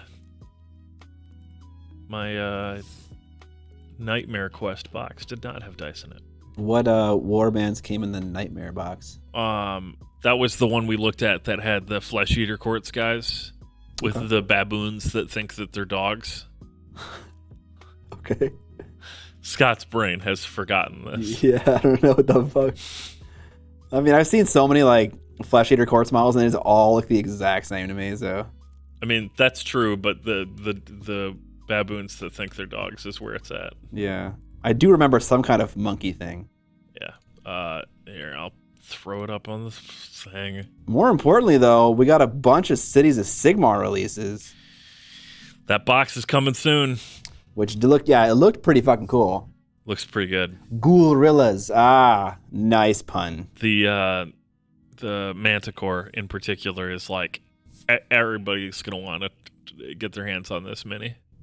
Dude, I want to see the guy's head who rides the Manticore, the unhelmeted version. There were a lot of pictures of all the helmets, but I didn't get to see his long. Her, and there is a. It's a her? Mm-hmm. I want to see it even more now. Yeah, give me a second. Well, first, we're gonna look at the Warcry box because I got that up. Okay.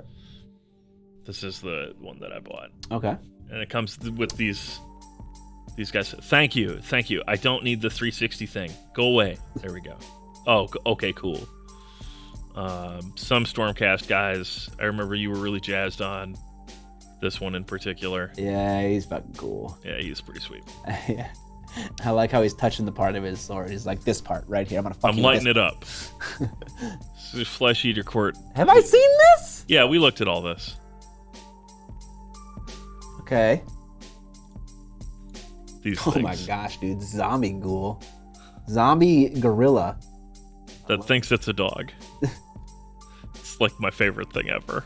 Why do you think it thinks it's a dog? It's an awful hound. That's what they're called. Oh. It's the same sort of thing where the people are cursed to think that they're noble. These baboons are cursed to think that they're like the royal bloodhounds. Or There whatever. is no way that is the actual backstory. It is. Oh my god. Really? Yeah. And then there are some little ghoul dudes. This is the best one because he's surfing. I really wish I had the skills to make him a little Hawaiian shirt. I believe in you. I don't. There you go. That's all of them. But it comes with, terrain with platforms and stuff. Right. The meat trees and And it didn't come with dice. didn't come with dice. It's strange. Does not come with dice. What are some good games to get into that aren't overly complicated? My little brother got me some Custodes, but I don't have friends that are into war games just like that, just TTRPGs. I would say you should look into Unmatched. I would say Evian isn't too complicated, and it kind of gives you a vibe for a small scale miniature war game. Super Fantasy Brawl is a favorite around here. Super Fantasy Brawl also good. Those are all kind of the same kind of game though. They're all brawlers where you control One or a couple guys. Yeah, like one to three dudes. And they're pretty lightweight on rules. But yeah, to reiterate, Evian, Ivion, Unmatched, or what did you say? Oh, Super Fantasy Brawl. Super Fantasy Brawl. All good options. I'm sure there are also other good options. I feel like it comes with the territory to be complicated if it's a miniature war game. This guy's pretty cool. That guy is pretty cool, but he doesn't seem like a human to me. At least he seems like a bad guy, and I like bad guys a lot. He is a morally complicated wizard Okay. with a very, very interesting brew. Orthodox monks just spamming that Dendi emote. I love it. All right, let me see this woman's face. Can enhance. She's got an eye patch. Yeah, I mean, like, I need that bit. I can't really see it, but I know that I need it. Oh, jeez, it zoomed this. Oh my god, it's so big.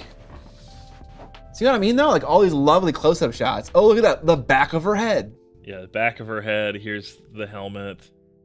Helmet's cool. The helmet is cool, but yeah, definitely an eye patch. Is that a burger mace right there, dude? Look at that thing. Yeah. It's got the meat in the middle. That's where the magic is. Huddleston says, You pronounced it wrong. Oh, fuck. Huddleston says, I got you, Scott. Okay.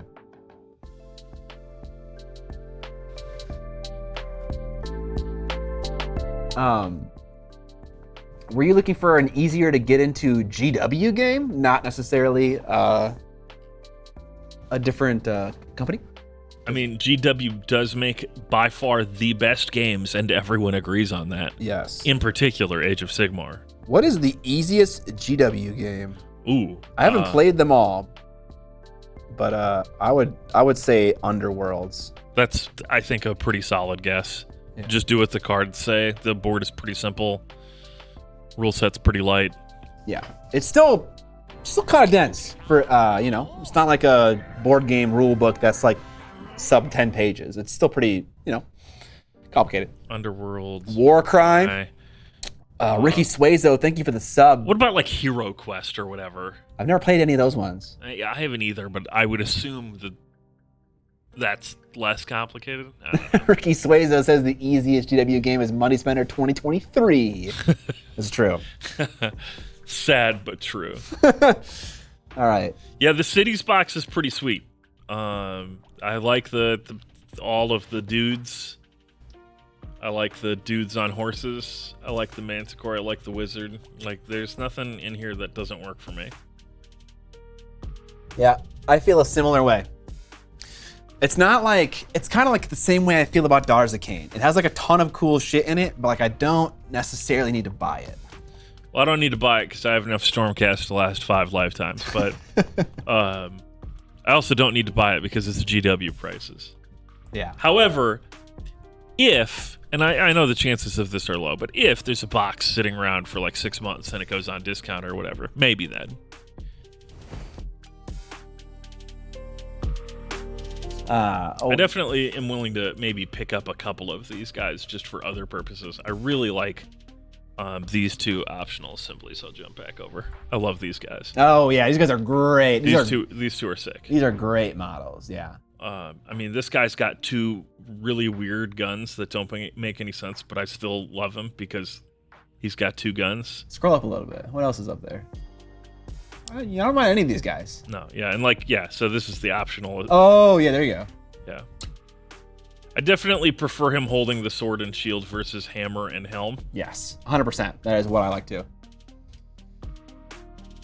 Okay, so I like the ghoul head in like a library on a stick thing too. I know, it's like some like relic or something like that from a saint. I love that. So cool. It's pretty awesome. Alt said that these guys are, I mean, we've seen these ones, but the ones before that, they were great. The musician, I love that guy right there. Look at that guy with a fucking 1 tooth.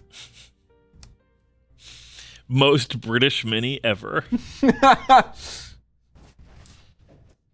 Yeah. All good. Yeah. There are no stinkers in the box. Some people are kind of not hot on the helms. That's fine. Just replace the heads. Not a big deal. Yep. And all of the knights on horseback we've looked at before, and they're fucking lit. The character, who's big lady top right here? No, just horseback lady. Any more pics of her? Like this guy, bottom left here is fucking mean looking. Yeah, he is. I like a mean looking knight. Oh, that'd be so sad if the heads were attached to the torsos as a Thoth. That's what the good old clippers are for. Yeah, it's just hard to do that sometimes. It can be, yeah. These guys I think they're the right level of juiced up when it comes to details. I think it depends on the kind of person you are. Some people might say it's too many details, but I think these close. are perfect. I think that these horses are like the gold standard on this, where it's like, yep, it has details on the armor, but it is not like details across the whole thing. The shield has like a spot where you put a sticker or a transfer or whatever, or you don't because you're lazy. And it has a little bit of filigree on it, but it's fine. Wait, there's a spot for a transfer on the shield? Yeah, these the box comes with transfer sheets for the whatever. I don't know how many cities there are, 18 or something like that. Some bullshit. So that's what they're showing off with all these dudes with the different things. I'm digging it. I'm digging it too. The Manticore lady in particular is just like, yeah, that's a very cool centerpiece mini. I'd be very jazzed to see that across the table from me. Until I just like instantly lose to its bullshit poison rules or whatever. But it would look cool, so it's okay. Was there something else we were going to look at? I can't remember. No. Okay, cool. We did it. All right. I finished up painting the seat cushions, and now we're just kind of painting the little gemmy things. I'm going to paint them kind of more of a turquoisey blue. I never know how to paint like these pyramid geometrical diamonds or gems very well.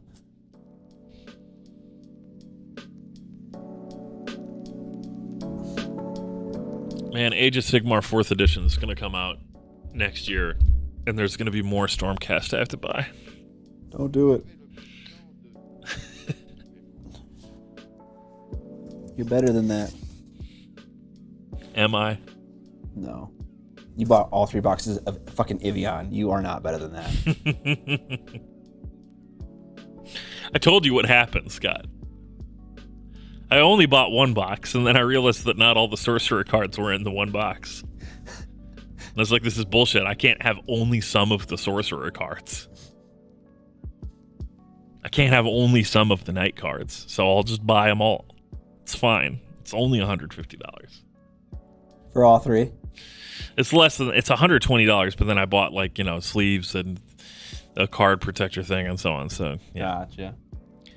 The first box was free because I've had a gift card kicking around since my birthday, and I was like, sure, Evian looks fun. I watched the boys play it last Monday for about an hour, and I was like, yeah, this looks cool. The minis are crap, but it's fine. It's not really a miniatures game. Just get a good like Dark Sword mini for your character once you come up with something. Yeah, easy. That's kind of the thing, is that the models or the characters in Evian are so generic that you could easily replace them with another model from another IP. It's funny too. So they have the pre-built decks in the boxes. They have the generic starter deck is unnamed, right? It's just like wizard name _ and you like can write in the name and take ownership of it. But then they have 2 other pre-made decks in the box for each class, basically. And those do have names and specific art, but they are not the specific art from like the front of the box type thing. They're different characters. So That is weird. And there's no minis for those characters. I honestly, and I say this as a guy who likes the minis and stuff, I think that game would benefit from not having a miniature in the box. Just from like a price standpoint as well. Like, yeah, you could charge less. The models are they're so shit. Their art is so fantastic and consistent across the range that it's a game that I would expect them to just have a little standee with the different character arts. You'd have like, another 6 tokens in the box that are double-sided with the sorcerer or enchantress or whatever art on both sides, and you move that around the board. And then it could say, hey, we encourage you to buy miniatures from your favorite company and use that as your game piece once you've come up with a character and backstory for them. Which would be cool.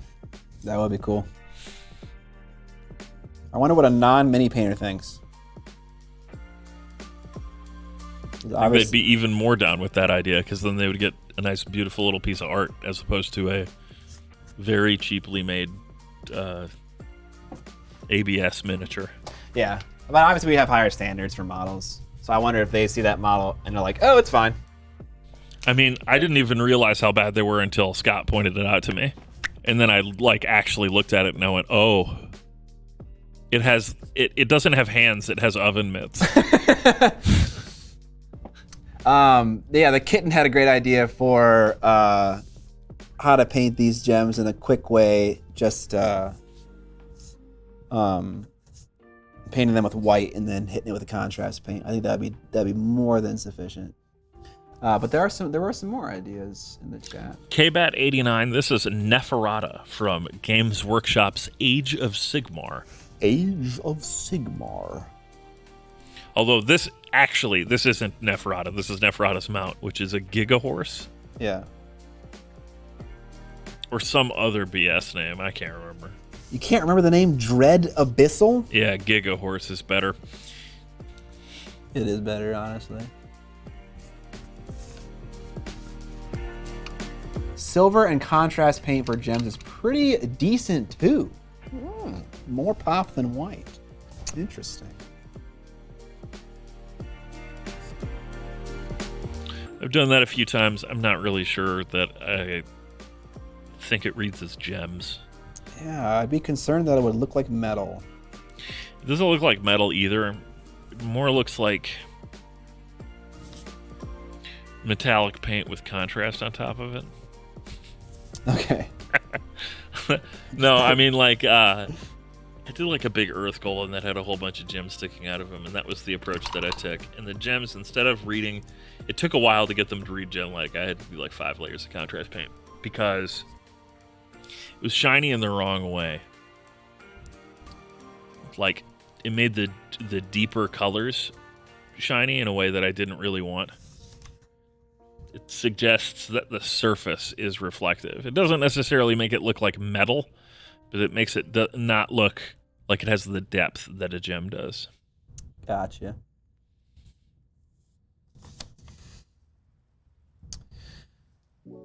Oh, there's a giant one right there in the middle. I totally missed. Fuck. Chat, do I not paint the gems on that are dangling off of the chest armor? I think I have to. Fuck. Silver with Tesseract glow. Which gems? These ones. These are all teardrop gems. Oh, those are gems. Yeah, they are. Well, it won't take too long.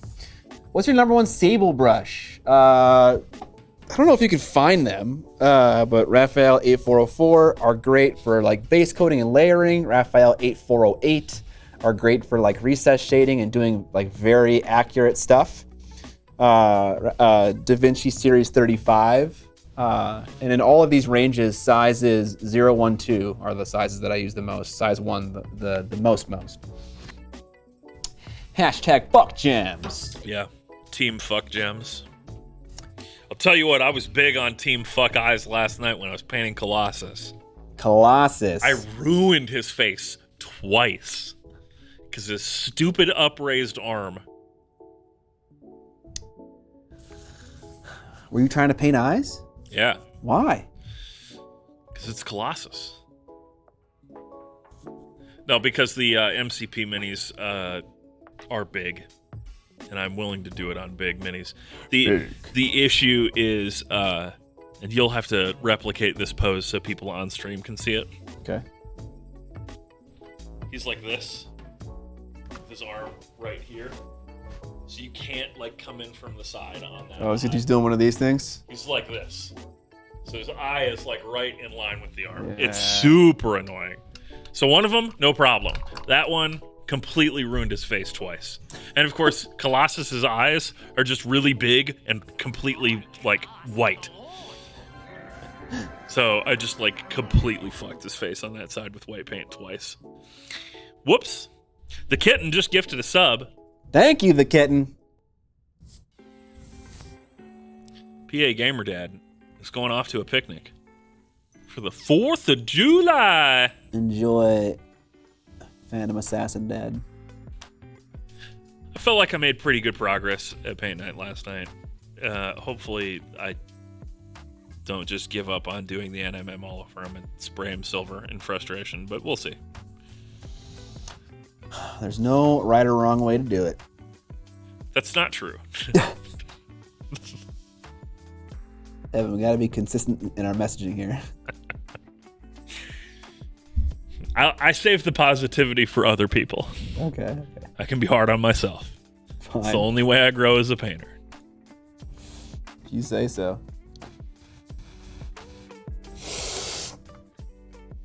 All right, then. Let's get Get a nice little turquoisey highlight.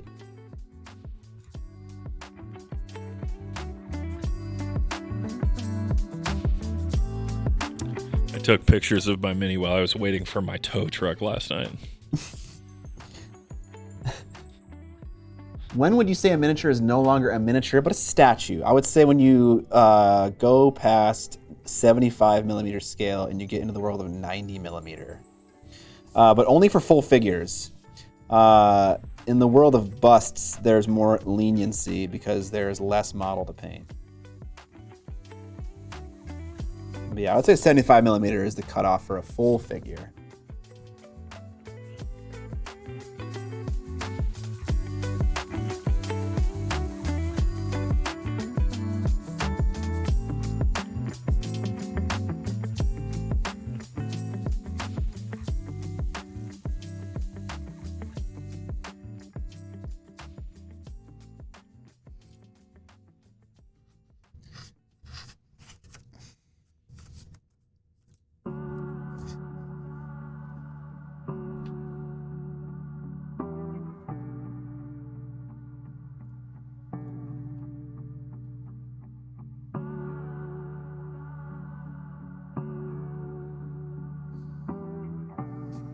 Paint cam.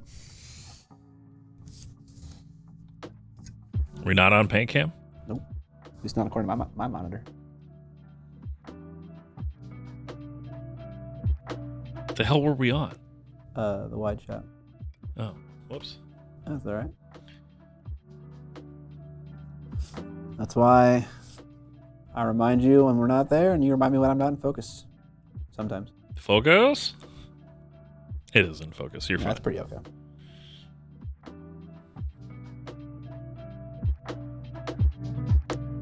My pile of crying? That might be taking the pile of shame a little too far there, Hurricane Hanzo.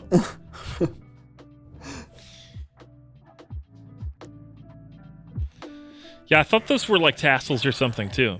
Italian Spartacus is rating us with a party of 33. Italian Spartacus. Thank you. Yeah, they kind of look tassely, and like you absolutely could just paint them like tassels, and like no one would know, but I know, as the saying goes.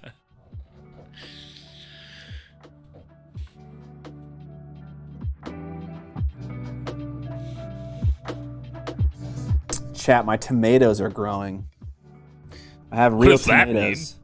Like the literal tomato. Don't be gross, Scott. I planted tomatoes at the start of, like the very start of the summer, and they are, I have real tomatoes growing. I've struggled with tomatoes the last 3 years to get them to actually work. And they're working! Scott, are you excited for micro scale Warhammer coming back? Is it coming back? Yeah, they're releasing a big old box of Legions Imperialis 10 mil scale stuff. Are you serious? Yeah. With new figures? Yeah. That's kind of a shock, I'll be honest.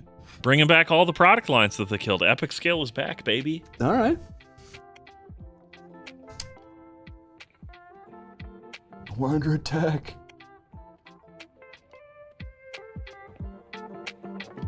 We need to encourage Hanzo to start paint streaming. Then it's a pile of content. There you go.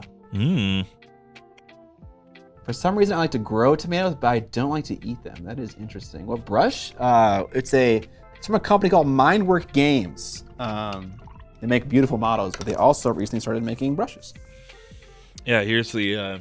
They have their nice little scale comparison on their webpage. Look at that! 1/4 the size. That's cool. Wow, okay. So then obviously the next question is when is Epic Fantasy coming back?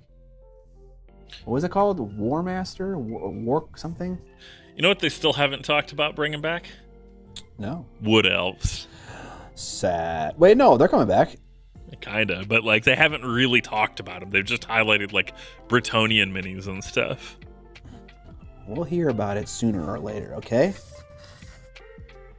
Due to their low popularity, the Wood Elf miniatures have not been reprinted. No. Honestly, I have enough models, you know? It's okay. And because they're not being reprinted, the new rule set will not allow you to use them in any. If your opponent has them across from you, you should destroy their miniatures. Okay, fucking relax, man.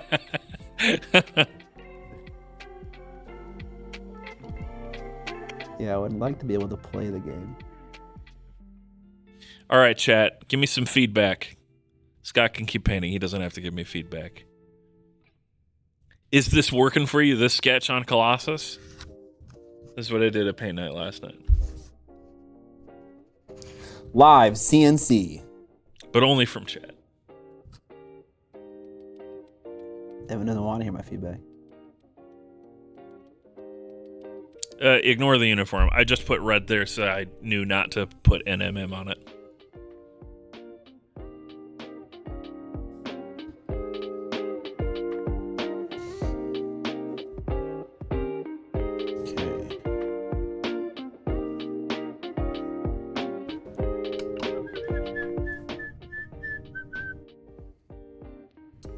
All right, let's get some. Can you zoom in on the face? No.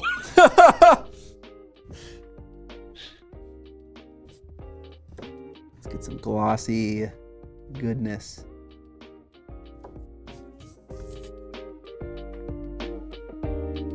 I like this Orthodox monks. Every time a Wood Elf player loses an AOS game, they have to film themselves torching a Wood Elf model to molten slag. You know, the sad part is you can't play fucking AOS and play what else? At least not really.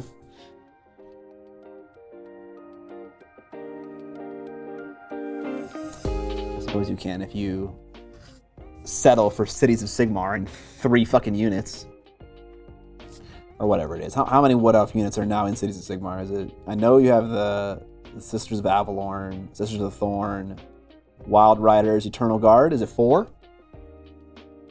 Yes! This fucking model. I do love this model, but I don't know why it's showing up. Quality OBS moment right there. It's just remembering it from last week. It's like, I have memories. All right, we got some glossy gems now. All right. This reminds me of the Luis Sudgeon's Warhammer Confessions video where one person submitted a story about an opponent who straight up ate a model after he lost. That is insane. What? That is not healthy. No. All right. We need to get some poster tack so we can take the poster tack off of the the chair throne thing so that we can actually glue Neferata to the seat permanently, where she'll will be ensconced for all of my opponents to gaze upon and be fearful of. Ensconced is a good word. Thank you. This is my word of the day. Oh!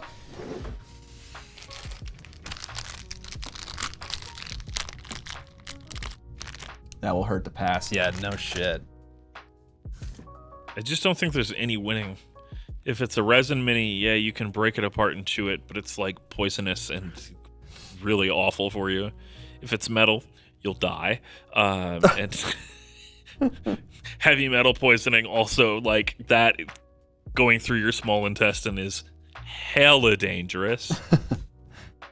Hey, Evan, this is the center of my camera. Can the digital thing move over a little bit? Sure. Thank you. You say it's the center. On my monitor, on my little phone it is. Nice. All right. Got that stuff off. Do I want to do anything else? Not really. I don't really want to.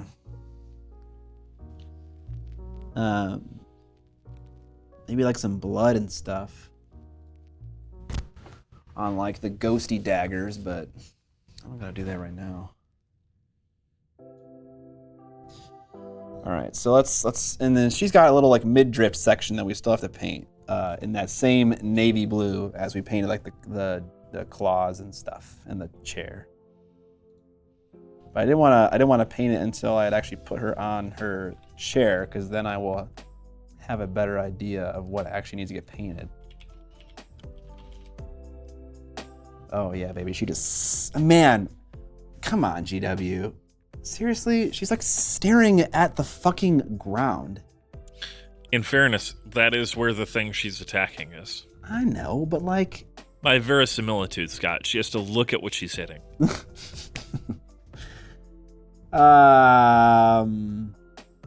This is like way less impressive. You have to like really tilt her back to like see the face that I worked so hard on. Typical. I wonder... whatever, fuck it, who cares? I think the secret isn't reposing her or the horse as much as just realigning how they sit on the base. Yeah, I think... Literally just put her base on a jump. I think you're... I don't know if you're saying the same thing that I'm thinking right now, but if you were to take this joint on the base and just lean it this way and then that way. Yeah, basically. Okay, yeah. Just like from where it's at, make her popping a sick wheelie. Exactly. And just kind of open things up. Yeah, it doesn't need to be like, I don't necessarily need her to be staring straight out, but it would be nice if it wasn't like just like, hello there! You know, that's kind of lame. Yeah, it is. Can I put a little booster chair in there? I probably could, but I'm kind of creatively just finished. Like, I'm done with this model. I don't want to put like a ton of effort into something like that. It could be. I just kind of want to get it done. All right, let's get some super glue and seal Neferata's fate, and then we'll paint the that blue part of her dress. And then I think that'll be pretty much done with the model, and then the base itself needs to get painted. All right, let's put some super glue right there.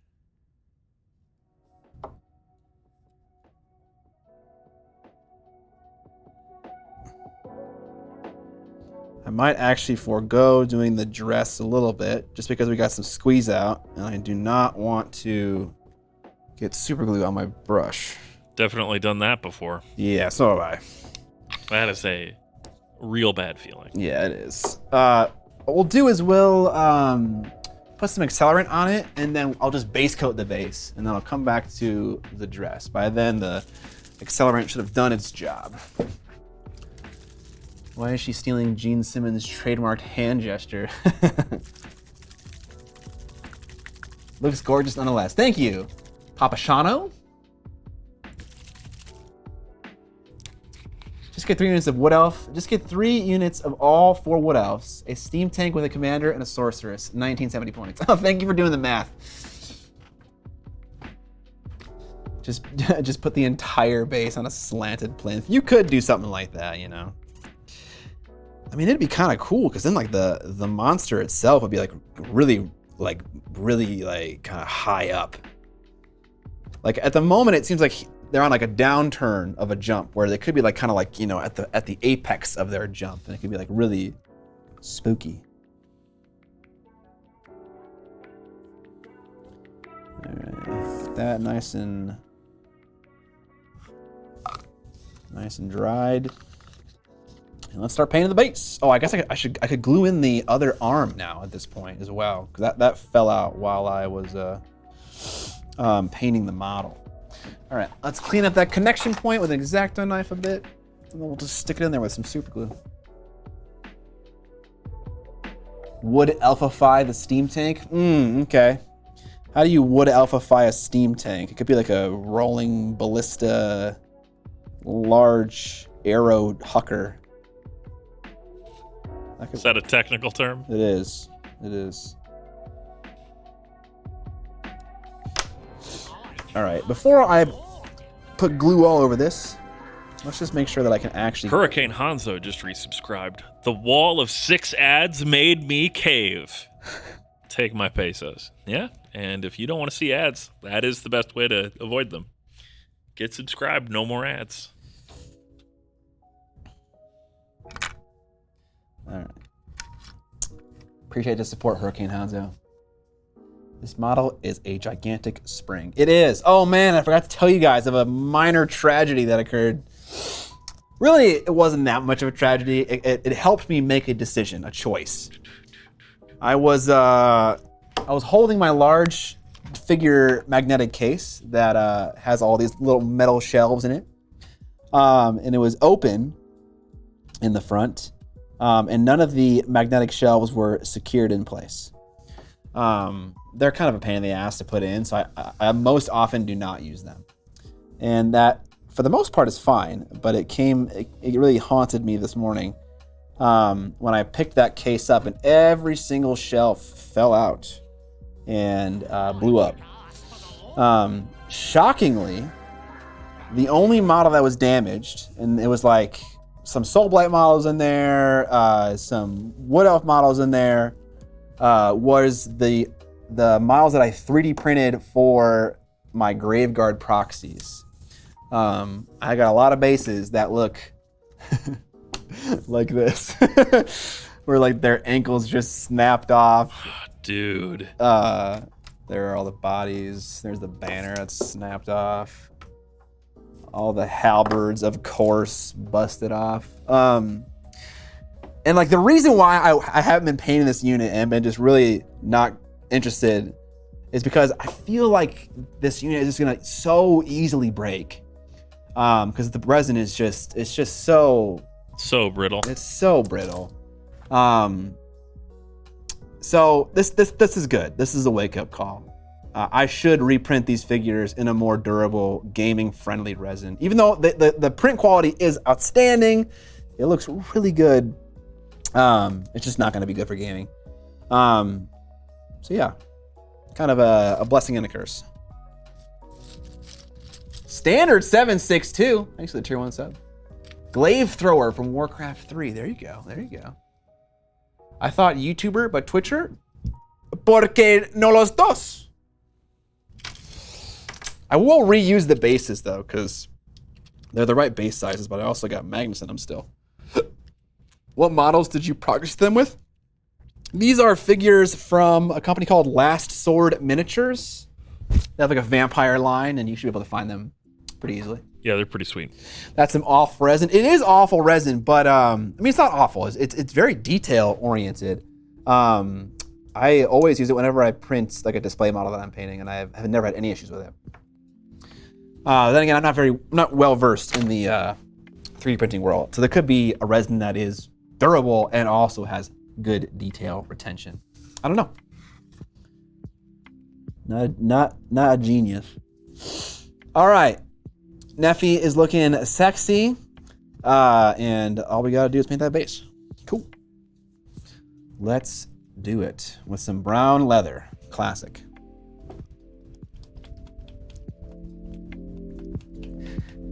Thank you, yeah. We can get a close-up on some of these guys. I was really happy.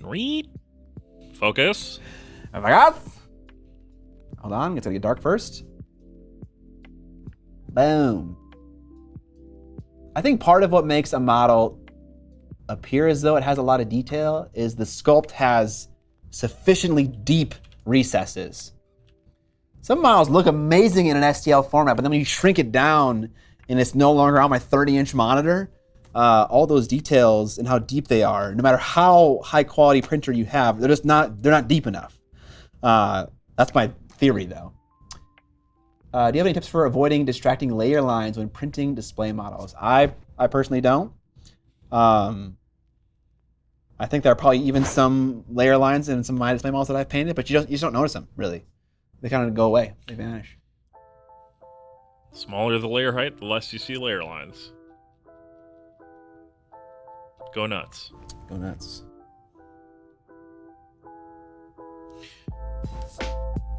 I print at 0.3 because that's roughly the XY resolution of my printer. Like it has a 0.28 micron resolution or whatever. That is an interesting topic. It's like, it doesn't really matter what Z resolution you want to use if the device that spins that large threaded rod up and down can't render a 0.2 layer height. True. So I use Elegoo's water washable resin and have gotten tiny chainmail and dragonborn scales to show. I use a Mars 2 Pro. Stepper motor, thank you, Agathoth. Nice, I kick ass for the Lord. You know, I'm not really good. So I watched, so regarding layer lines, I watched this guy, his name is Denny's something. It's Dennys. It's like, I can't remember his last name, but he has a lot of videos with frozen printers, which I use a lot. Denny's Wang, thank you, Huddleston.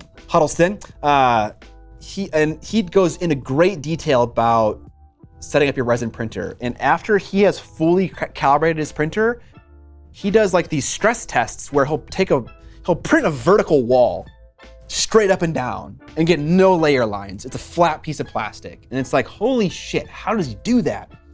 And it comes down to having the right tension on your FEP, having the right exposure times, all of these things, having adequate support for the stress test, all that stuff. But I would check out some of his videos, and maybe there's something in there that would teach you like what would be applicable for your printer, like what's good to focus on. You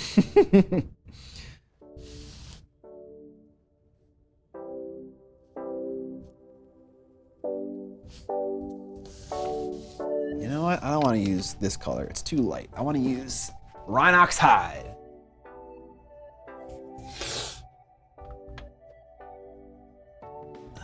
Which might not even...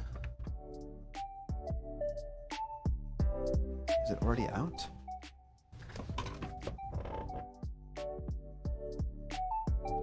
Have it on black is already out.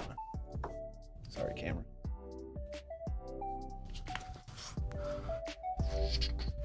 I'll just use Scorched Brown, which is the same color, but from an older range.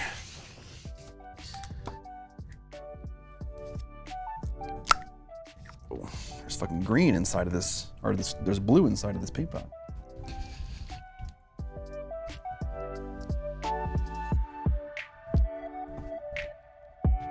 Okay, so speaking of Denny and speaking of Dune, I was at the source and I found a Dune RPG. Yeah. And also, you know Dune Imperium? Yeah. That game gets a lot of praise, and I watched a how to play video on it, and it seems fucking mint. Speaking of Wang, I would love to 3D print a bunch of STLs I found for Dune. I found wonderful Harkonnen troop models, wonderful Fremen, fantastic Atreides models, fantastic Sardaukar models, and even a bunch of characters. I would love to like play an enhanced version of Dune Imperium with miniatures, or play in the RPG and have a bunch of sick models, you know, and like really like dress up the office and have like a bunch of like Dune stuff and like play the Dune OST and have like, you know, and like Paul Atreides is like he's like learning about Fremen and Arrakis, and he has like a display that he's like looking at. Like, what if you like had that little display off on the side and it was really just kind of like, you know? Oh yeah. Isn't that cool? Like, I would love to do that, and just do like a super immersive experience. Rock and stone. Happy Say No to England Day, everyone. I had the Dune tabletop RPG book and gave it to friends. There's a couple of them, isn't there? Yeah, there's probably a couple versions. Adathoth, I have seen the sci-fi original series, and I have seen the other movie series from the 80s. The superior David Lynch movie? David Lynch, thank you, yeah. I've seen all of them, but the one that really gets me going is the most recent one. Yeah, the David Lynch movie is definitely better, but it doesn't matter. Why is it better? Because it's way more cool. Oh, okay. Yes, you're right. I haven't read the books. Not a big book reader, though. Got the newest one from Modiphius. Oh, nice. Okay, cool. What up, Loonies? I think my issue with the Denis Villeneuve Dune is that it's not weird enough. Dune's pretty weird, and they kind of de-weirdify it to try and make it like the more slick, relatable. And I need my Insano space opera to be fucking weird. It gets weirder as it goes on, Azathoth, you're right. But Dune, the setting of Dune, just like straight up what is going on, is actually kind of bizarre when you start dissecting it. What's an example of something you wish they had kept? I mean, I would like the shields to actually look bizarre. Like the David Lynch ones, like all square and boxy and stuff? The David Lynch effect is sort of limited by budget reasons, but more in that vein. If I had to choose between the two, I prefer that effect. Why? Because it's weird? Because it is something that you wouldn't ordinarily expect to encounter. As opposed to just, oh yeah, it's just regular energy shields from any sci-fi thing. It's like, no, it's like it's actually like a wall around the guy. Yeah, that's also true. There weren't enough Mentats. Yeah, there are Mentats in Dune Imperium, the game. Yeah. I don't even know what they are. What's a Mentat? So, the best way to describe it is, in the Dune universe, computers are bad for various reasons. And so instead of relying on computers, they make some people into computers. That's what when the guy, the house servant, right? He's rolling his eyes into his head and doing calculations and stuff. Yes. He's sort of a cyborg. Yeah, okay. I thought he was an alien, but that makes sense that he would be a cyborg. Right, yeah. So his mind has been augmented. And yeah, kind of like servitors in 40K, stuff like that. The setting of Dune is actually very interesting and very strange, and they just kind of streamline and strip a lot of that out, as opposed to taking like, it doesn't have to be like in your face, but they just were like, yeah, we're just gonna make it a kind of a generic desert planet, and everyone's gonna wear black leather, and it's gonna be cool, and that's fine. I enjoyed the movie, but I would like it to feel more lived in. Okay. I think those are super fair complaints. That's always the thing that like sticks out about like Alien. Alien, it has a ton of stuff going on in the background that is not important at all to the movie, right? They could have just been on like a very sterile spaceship set, but instead they like used parts from World War II bombers and all this stuff to make the things feel more industrial, and they don't explain any of like how the controls work or how the ship works. And that's fine. It doesn't matter. The characters know it, and you can see what's going on there. And if there had been a supporting underlying book, people would have been like, oh, that's the X-82 system. That's super cool. So. Okay. Yeah, I know, Azathoth. I'm trying to simplify it. They're bio-computers. It's more about breeding and genetic manipulation rather than like putting a computer chip in their brain, because computers are bad. But whatever, close enough. Basically, the servant is Lobot from Star Wars. Who is the best Star Wars character? Lobot, number 1. Number 2, Kit Fisto. Number 3, the clone commandos from the Republic Commando video game. Number 4, literally everyone else. Don't give a fuck. I've heard that original 40K took a ton of inspiration from Dune. Oh, yeah.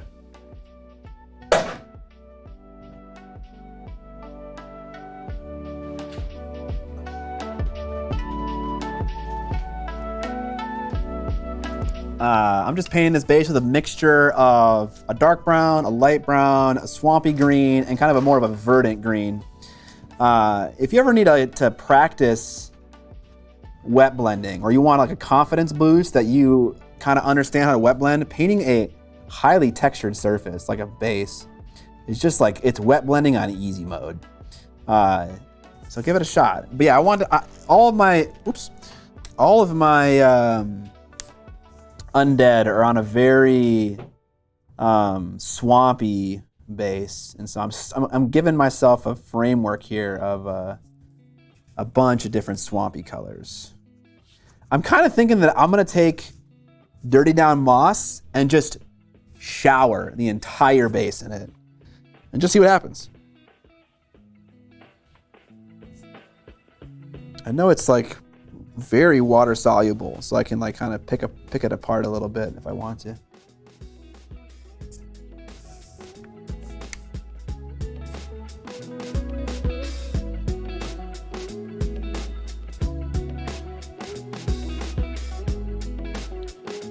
Azathoth is correct, as is the kitten.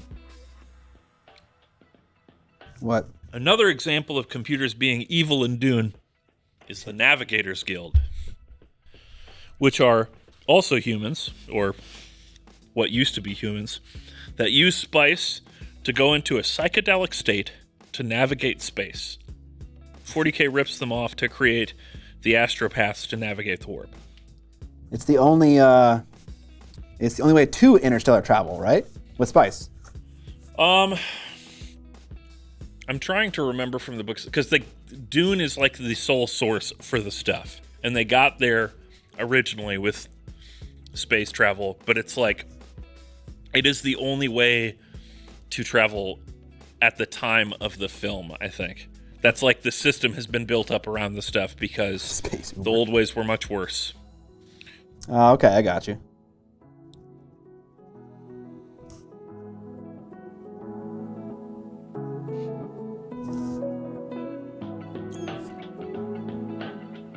The reason they need spice so much is it helps them do calculations that normally computers can do. Yeah. Gotcha. They have to like see beyond space and time in order to do the fold. Mr. Subpar 1, have you seen the new 2021 Dune movie? It doesn't have any of this. There's just...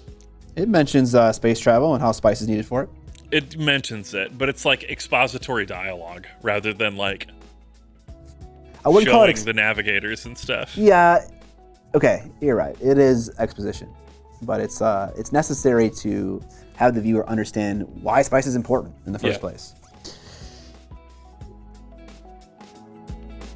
That's part of the base is hard to reach. Peppo Comfy just subscribed. Hey! 32 months.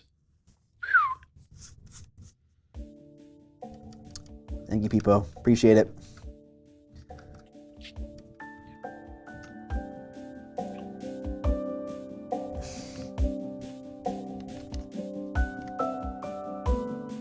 Oh, God. There's always a risk of that happening.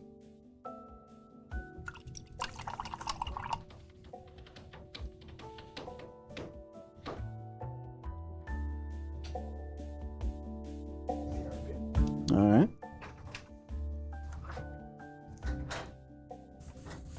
Okay. Got a bunch of different green colors on the base, and now we'll hit it with a hair dryer, and then we'll just douse the whole thing in Dirty Down Moss, just to see what happens. Spice is also super addictive and kills you if you stop taking it. They're all intergalactic junkies. I love that. 40K also steals the Space Emperor thing from both Dune and Foundation. In 40K lore, they reference the wars with the Men of Iron. Yeah. Warhammer also rips the cultural artificial intelligence phobia because of the sentient AI that rebels and tries to eliminate humanity. That is kind of a very typical sci-fi trope, though. The whole we created AI and then AI destroyed us idea. I don't know if Isaac Asimov was the first one to come up with that.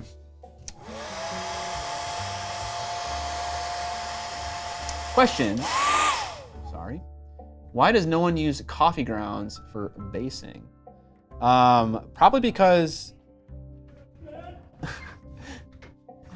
Evan's just singing in the hallways because no one's fucking here. So, fuck, what were you saying? Why does no one use coffee grounds for basing? A lot of hobby materials are water-based. And so if you were to use coffee grounds, you would effectively be brewing toxic coffee on your base. And that would then mix with other things, like other mediums, other paints. It would color them. It would just be, it's unnecessary. You know, like dirt is cheaper and does a significantly better job than coffee grounds. So why bother wasting your money on coffee grounds? You know what I'm saying? Can I use the hairdryer, Evan? Yeah, sure.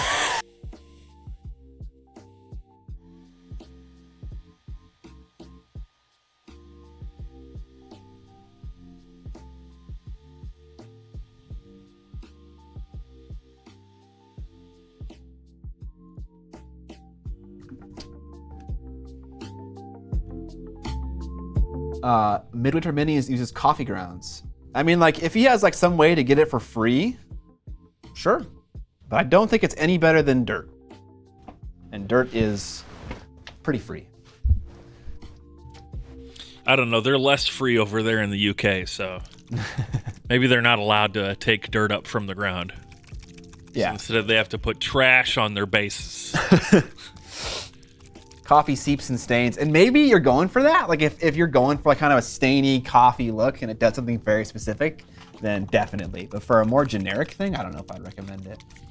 As someone who lives in a densely populated city, if I go to the park and start scooping up dirt, I look weird.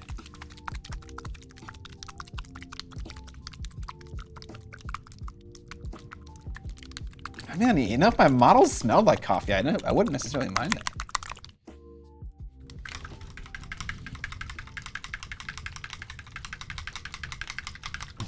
You can get bags of coffee grounds from Starbucks. Just ask, like, obviously used coffee grounds, I would assume. On a scale of 1 to America, how free is dirt? Dude, it is the freest.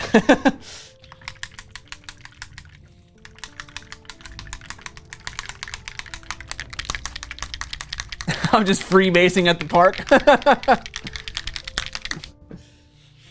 All right, let's see what happens. Let's get crazy, chat. Let's just spread a bunch of fucking whatever this mystery juice is. Goop. Oh, that's really goopy.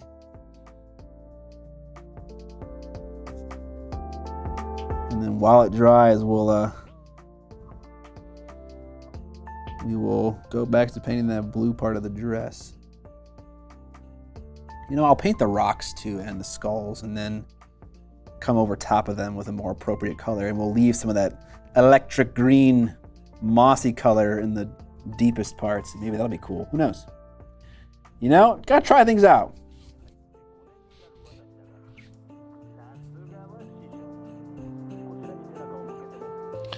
Scented varnish as a product idea is pretty interesting. Yeah, I guess it is. The problem is, for something to unleash a scent, doesn't it have to be naturally unstable and losing particles? I'm sure there is a alternative. Scratch and sniff varnish. That's how you tell if your minis have been disrupted during transport. Do they smell? Do they smell like cinnamon? No? Okay, good. They didn't get knocked around.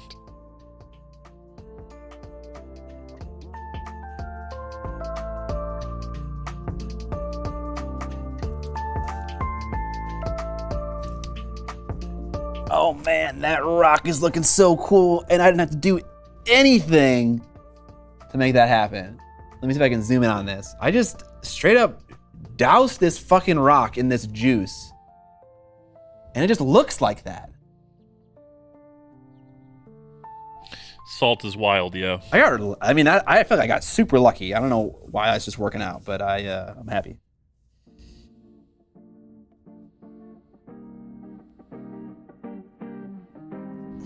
This is dirtied down moss, Ramas Sokur.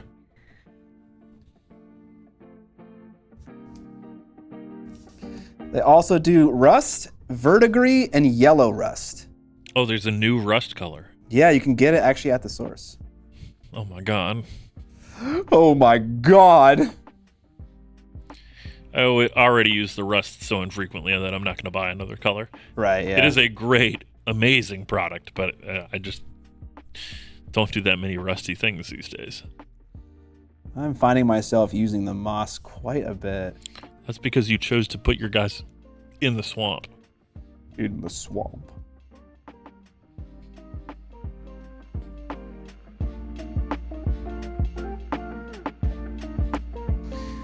Oh, this base is gonna look fucking gnarly! It's gonna look way mossier than any of my other bases. That's fine. Is it fine, Evan? Yeah. Gives you some variety. And you just throw on a bunch of, I don't know, luscious plants or something. Yeah.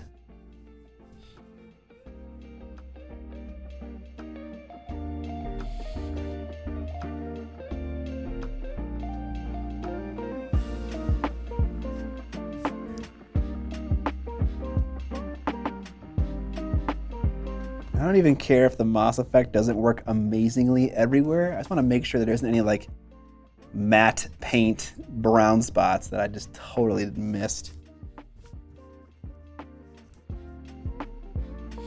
I mean, it looks like it's working pretty well to me in the spots that I can see. Yeah, where it's drying, it's working really fucking well. I can't wait to take a look at it when it's like fully dry. Okay. Got it all doused. And I mean, it's not, it gets, okay, this gets crazier and crazier the more it dries. It's looking cool. It's looking really cool. I kind of wanted to see what it's gonna look like right now. So I'm gonna hit this with a hair dryer, or maybe I shouldn't. Maybe I should just let it dry. I think let it dry. Yeah, maybe the hair dryer is part of the problem. I don't know. Let's see. I'll back it out a little bit. And then here's what it does to your brushes. Just totally fucks them. I missed a spot. Scott, if you go over it with a wet brush after it dries, any spot you hit with water will be more vibrant. I don't know about that. I thought it was water soluble, so if I went over it with water, it would vanish, or it would start to dilute a little bit. But we'll see. We'll see if it needs any fixing. If you wet it but don't wipe it, it can get lighter. Okay, so it's more like a, if I were to like just take a watery brush, or like even like just like a squeeze bottle like this, and I were to kind of like, or like maybe mist it, like with like a mister, kind of like moisten the surface, have it settle where it is. It gets crazier. That's the theory. It sort of makes sense, I guess. Yeah. Since this is a crystallizing pigment process, if you give it more opportunity for the crystals to clump together. Okay. I get you. I get you. Big shrug on that one. Maybe. Yeah, who knows? All right. Let's paint some of that dress.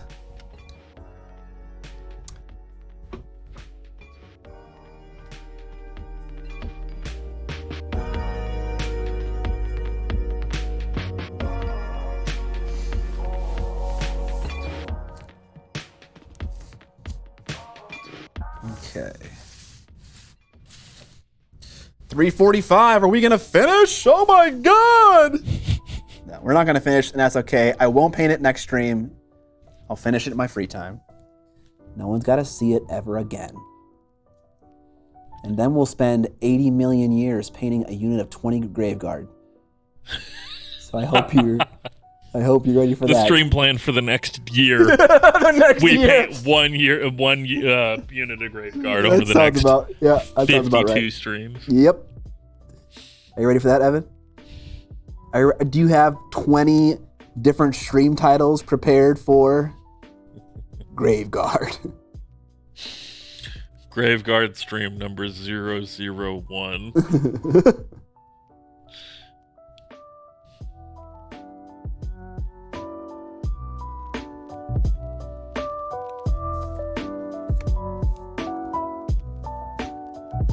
Oh.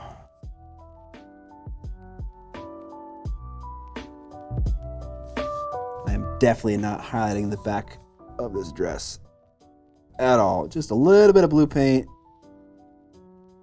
More than enough.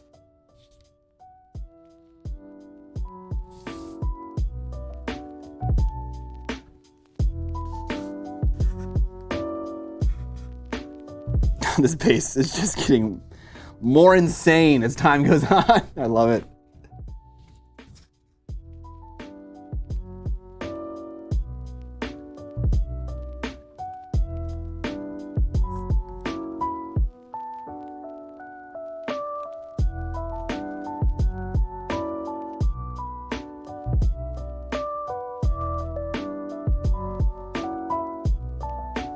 It also smells kind of funky. Kind of funky. Funky, funky, funky.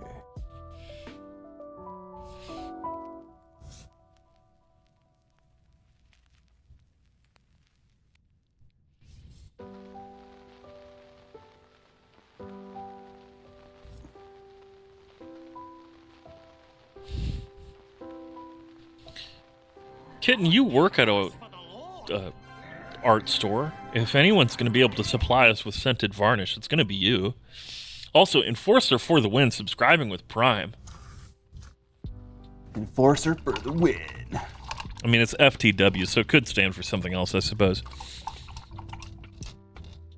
From their website, to lighten shade, add a little water. Do not add water to the main pot. It's best to tip a little paint into a separate pot and then add small amounts of water, only to lighten the color. Apply paint to the surface with a damp, wet brush, or after painting, dab wet or dry paint with a wet brush. Okay. Is that actually copy pasted from the website? It is, but the question is, do they mean by lighten as in lighten its hue, or do they mean lighten as in like decrease saturation? I don't know. I don't know either, but holy fuck, look at this. Looks like moss. It's just getting crazier. This is insane. Oh, I thought he said for the win from the website. I think everyone in the world thinks FTW is for the win, right? You can't stop now. I'm almost at 3K channel points. 3 Rockin' Stones incoming. Seems like the real heavy applications. I think so. That's why I wanted to try this, because I feel like when you really fucking layer it on, it really goes nuts. It gets crazy. So, yeah, tried that, and it seems like it's kind of working. Got to paint that coffin though. I wonder if you guys have ever felt this way. I spent so long painting this model, and not just like right now. Like I started this model like 2 years ago. I'm curious.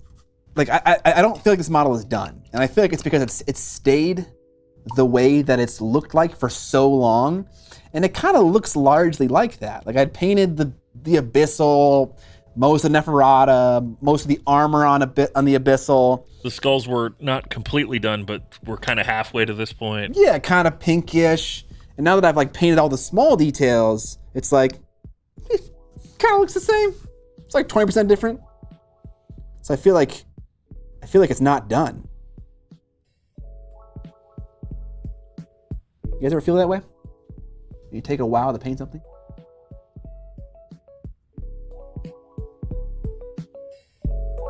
Now you need some mud puddles. Yes, absolutely. We need to layer up some more stuff, add some static grass. We're gonna get crazy. Space is big, so it deserves at least a little bit of love and attention.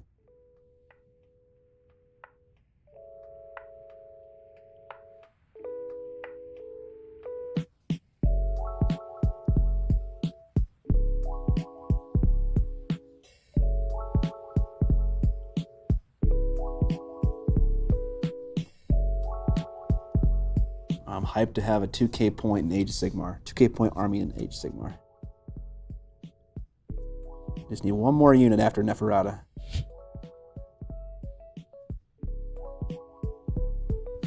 Will we ever play Age of Sigmar again? Not for a while. Ever feel like the cloak wasn't tattered enough? Someone asked that? Yeah, that's Enforcer for the win. No. It's good enough.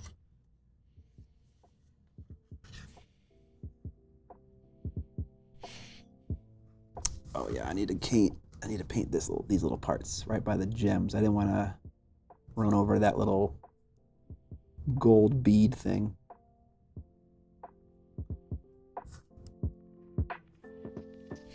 Zambi, sometimes things are both not done and not good enough, but you still decide you're done painting them.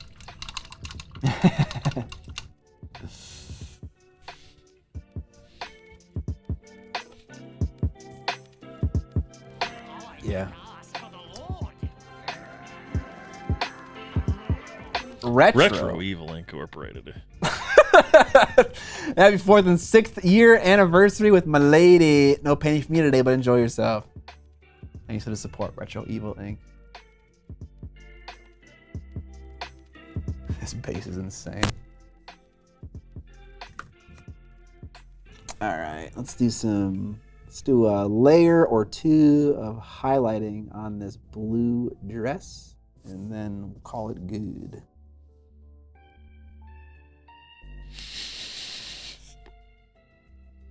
Oh.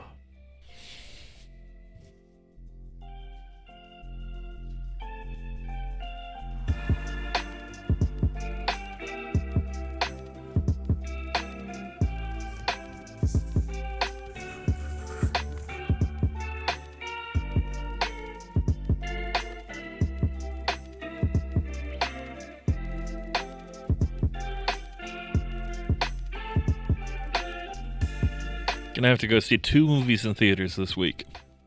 What are you seeing? Alex and I are gonna go see Indiana Jones and the Dial of Destiny, probably. Good luck. I'm sure it'll be thoroughly mediocre, but whatever. It'll be fun. And also, the Grandview Theater is showing American Psycho this week. Oh. And I'd like to see that on the big screen. I love that movie. Yeah, that'd be cool. We talked about that on stream like 8 or 9 times. Have you? We've talked about American Psycho at least 2 or 3 times. Let's make it a 4th. Why do you like the movie so much? Yeah, Kitten, you're local. They're showing it, I think, basically all of this week, tomorrow through Sunday. Hang on, let me... There's also a Criterion sale going on soon. Disgusting. I'm excited for that. Yeah, tomorrow, Thursday. What the hell? Friday, there's no show times on the internet. Saturday, it's just like 1 or 2 shows a day. But 9 p.m. tomorrow, 9 p.m. Thursday. Friday would be the good day for me. Midnight on Saturday. I'm old. I can't go to no midnight showings. Are you joking, Evan? No, I'm joking, but I work at midnight, so that's also a problem. This guy stays up until 5 in the morning all the time. Yeah, I was up until like 5 or 6 last night. Yeah. And then I got up at 9 and worked on my car. What a fucking moron I am. Yeah. I'm not gonna say you're a moron, but sounds like you're not living a healthy lifestyle. It's okay, because neither am I.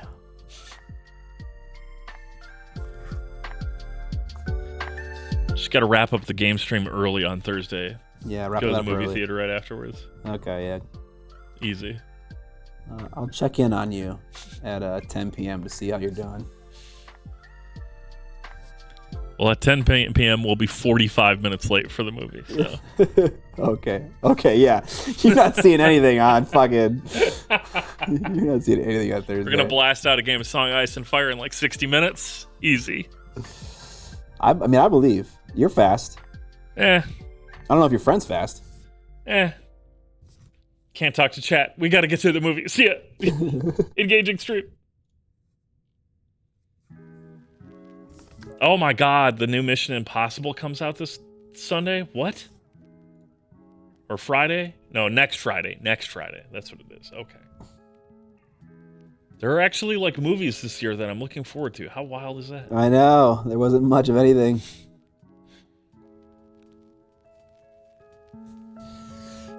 All right, that's good enough. You know what? There's like this whole chair thing that I didn't do shit with. Let's paint it black. Call it a day.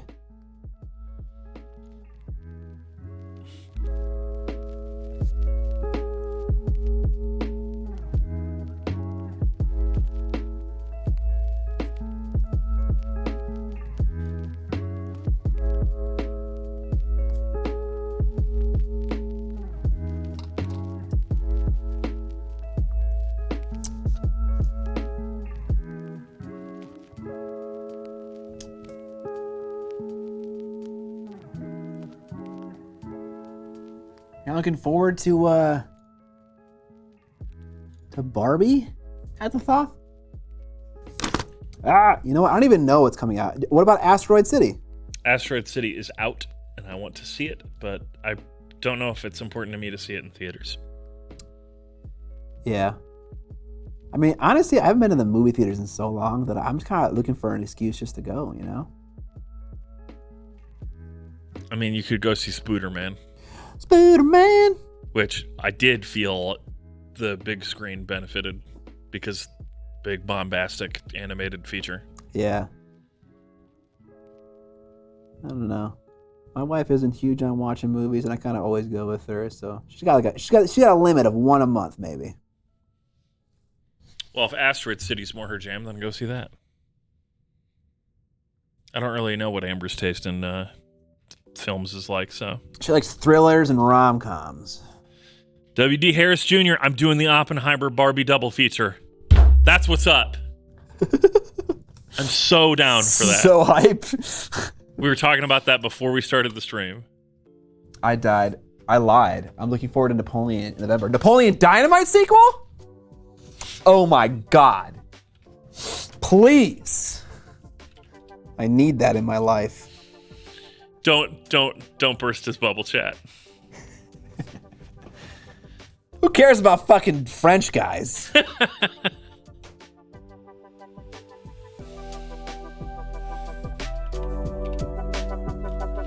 Yeah, Barbie comes out the weekend of the 20th.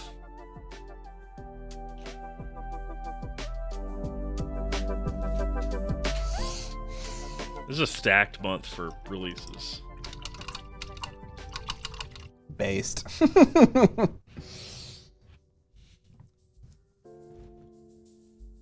It is still true that the best representation of Napoleon Bonaparte ever captured on film or TV camera. Please tell me you're going to say Bill and Ted. That is exactly what I was going to say. Yes. Bill and Ted's Excellent Adventure. There's that, or what's the other one? Frick, I can't remember. Oh, the Count of Monte Cristo. Doesn't he appear in that one too? I don't know if it's any good. Probably isn't. But I do enjoy that. That doesn't have them going, where would you go? You were Napoleon. Waterloo! Water park, yeah. This is a fucking water park. Amazing. Just amazing.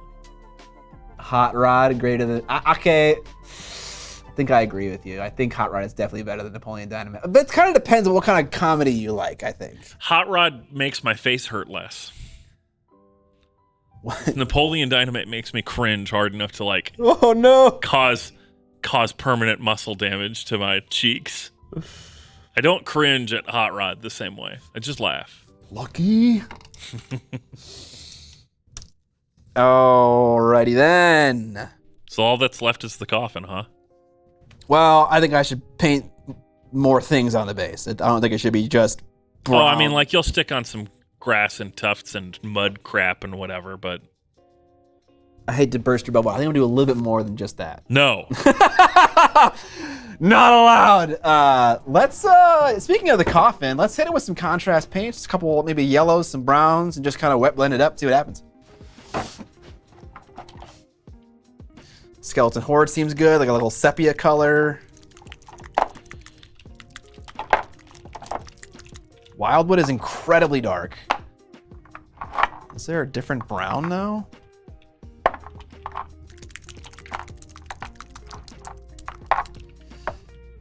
Oh wait, no, I have like a absolute buttload of speed paints right next to me and they're all out and visible. Okay, what do we got? We got dark wood, that seems appropriate. Zealot yellow, maybe too yellow. Ancient honey, that sounds better. Nuclear sunrise! What? Why did it delete that? Chartreuse? Nightbot, what are you doing? Charming chartreuse. Nice.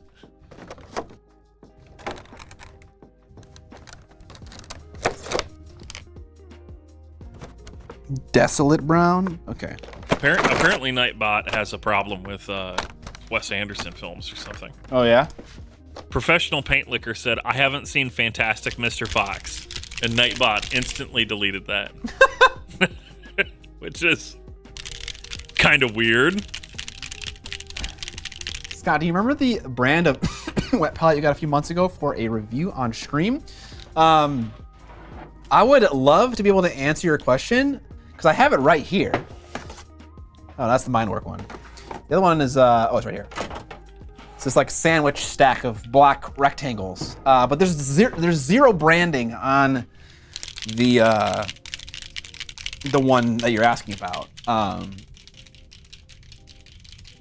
So I don't know.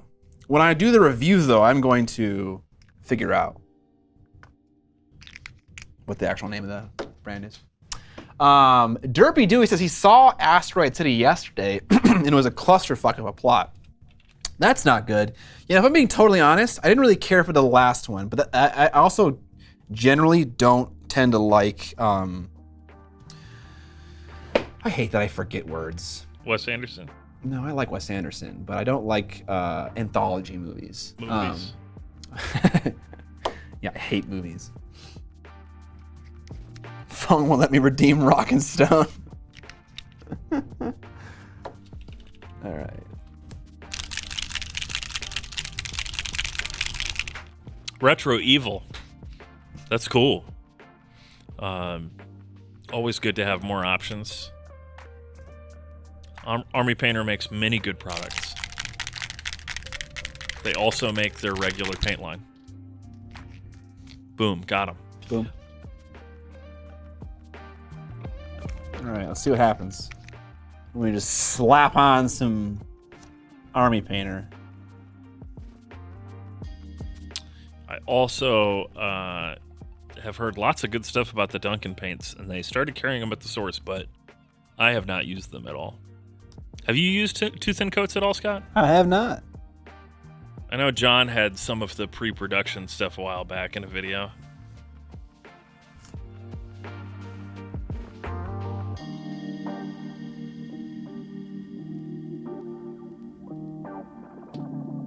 That looks exactly the same. How is that possible? How is that possible? I just clean my brush, put more of this green color on, and it looks the fucking same. How many colors do you have there? I have 3. Oh. Okay. The yellow is very different, obviously.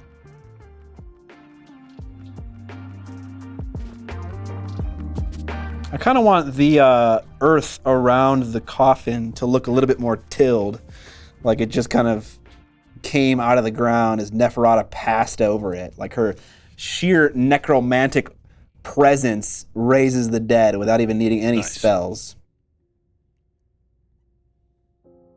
So I'll start to do that by stippling this speed paint around the edge of the coffin, which will start to reactivate that color. Oh, speaking of, I should not be using my nice brush to do this. Who's saying that? What are you talking about? It's a sound alert. I know, but like, who says it? Like, who says the actual recording? Oh, that's the voice lines from the game. Oh, okay. Yeah. Someone said that Asteroid City. Oh no, it looks like a celebrity circle jerk. A lot of Wes Anderson movies have a incredible cast. That's pretty normal. Okay, this brush has like 0 accuracy. We need a synthetic brush that has something of a tip.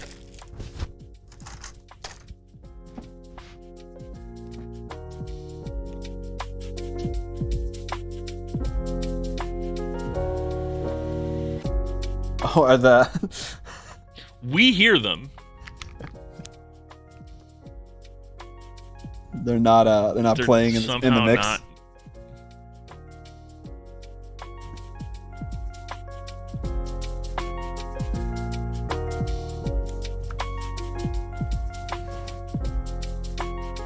That's hilarious.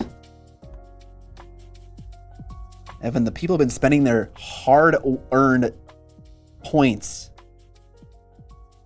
and they have been hearing the good sounds. What the fuck? How is this possible? All right. Time to start experimenting.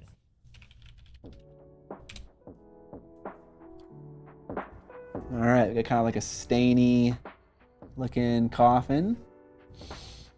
Got some different hues on it.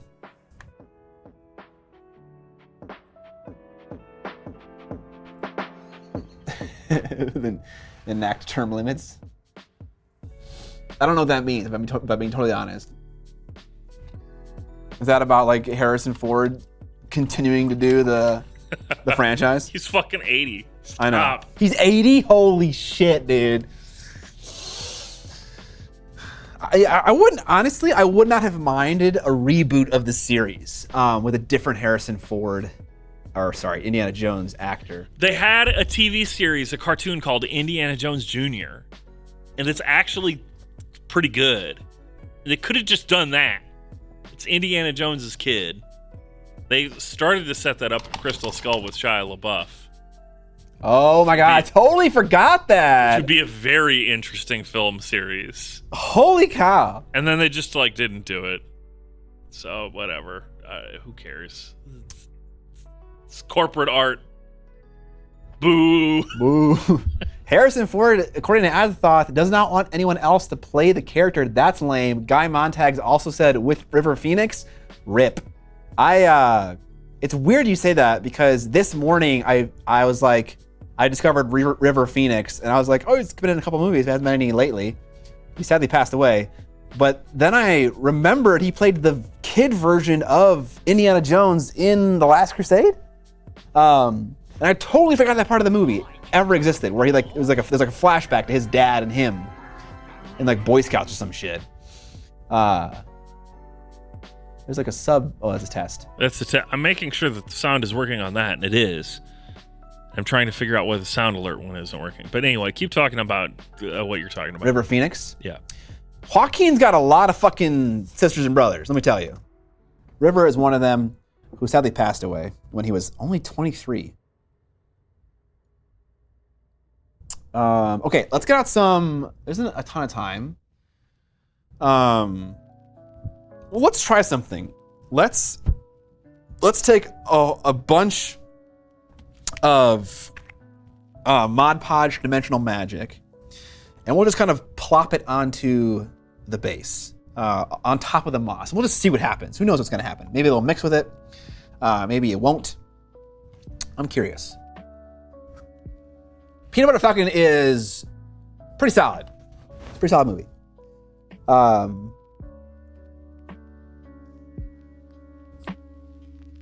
It's going to make puddles. Yeah, but what's it gonna look like though, you know? All right, stream, it's going to go black for just a second.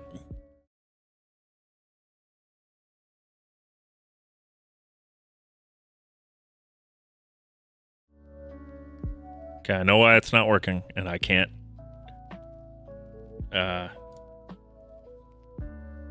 Maybe if I just re-add the source.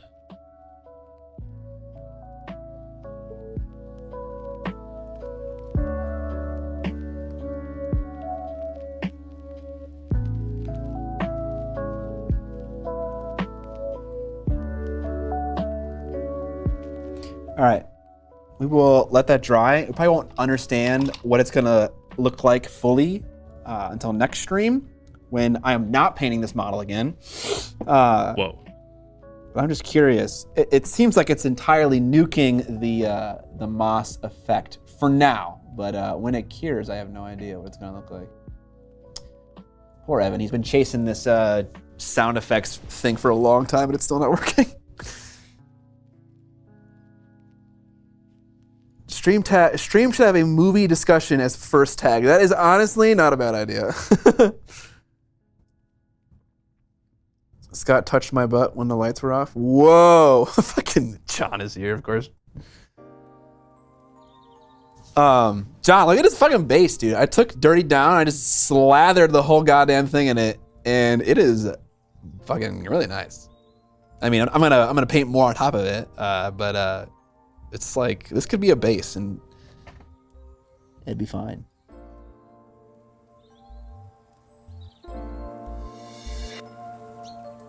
I kind of want to like put some gray contrast paint on some of these rocks just to see what'll happen. I also like the skeletons. It looks rad as fuck. Bro, it's like $18 in Dirty Down. I like the skeletons a lot because like they were kind of black or they were like reddish. Did I hear a rockin' stone? Now with the green on top of them, they kind of turn into this brown, like an ancient bone color. You got that moss down in there. It's kind of cool. Kind of cool. Rockin' stone, yeah! There you go.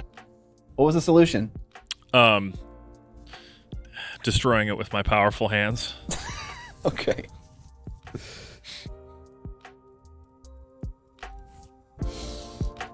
I think I'm gonna give it the coffin another pass here of this ancient honey, which is a ochre speed paint, just to kind of like get some more diverse wood tones. It should work the way it's supposed to now. Damn, I'm out of sub points. Fuck. What? I just spent my last 1,000 sub points to get it to yell rock and stone at me. Dude, how do you not have like a bazillion points? I lose on my bets. That's the thing. It's because you keep betting against me, bro. And I'm a fucking gamer god.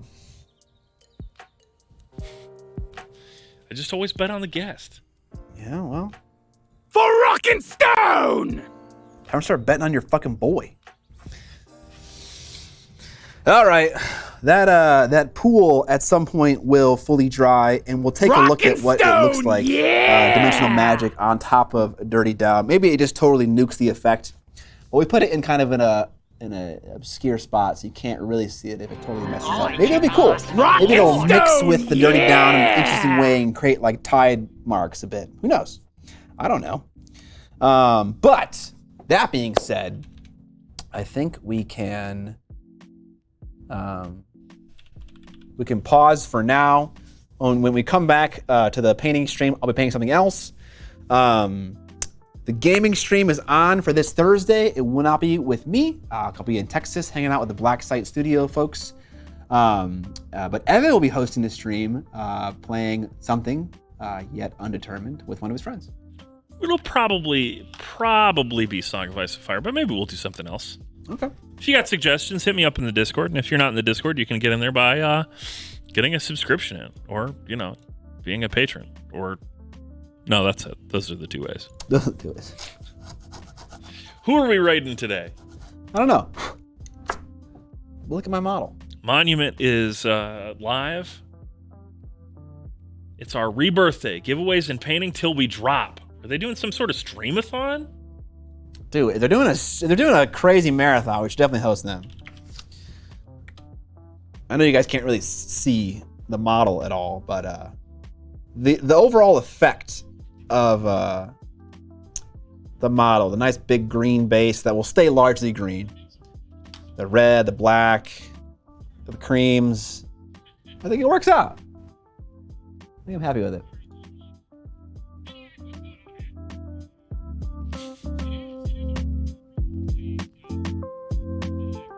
Oh boy, even Evan will have a chance to convince me to give a song another shot.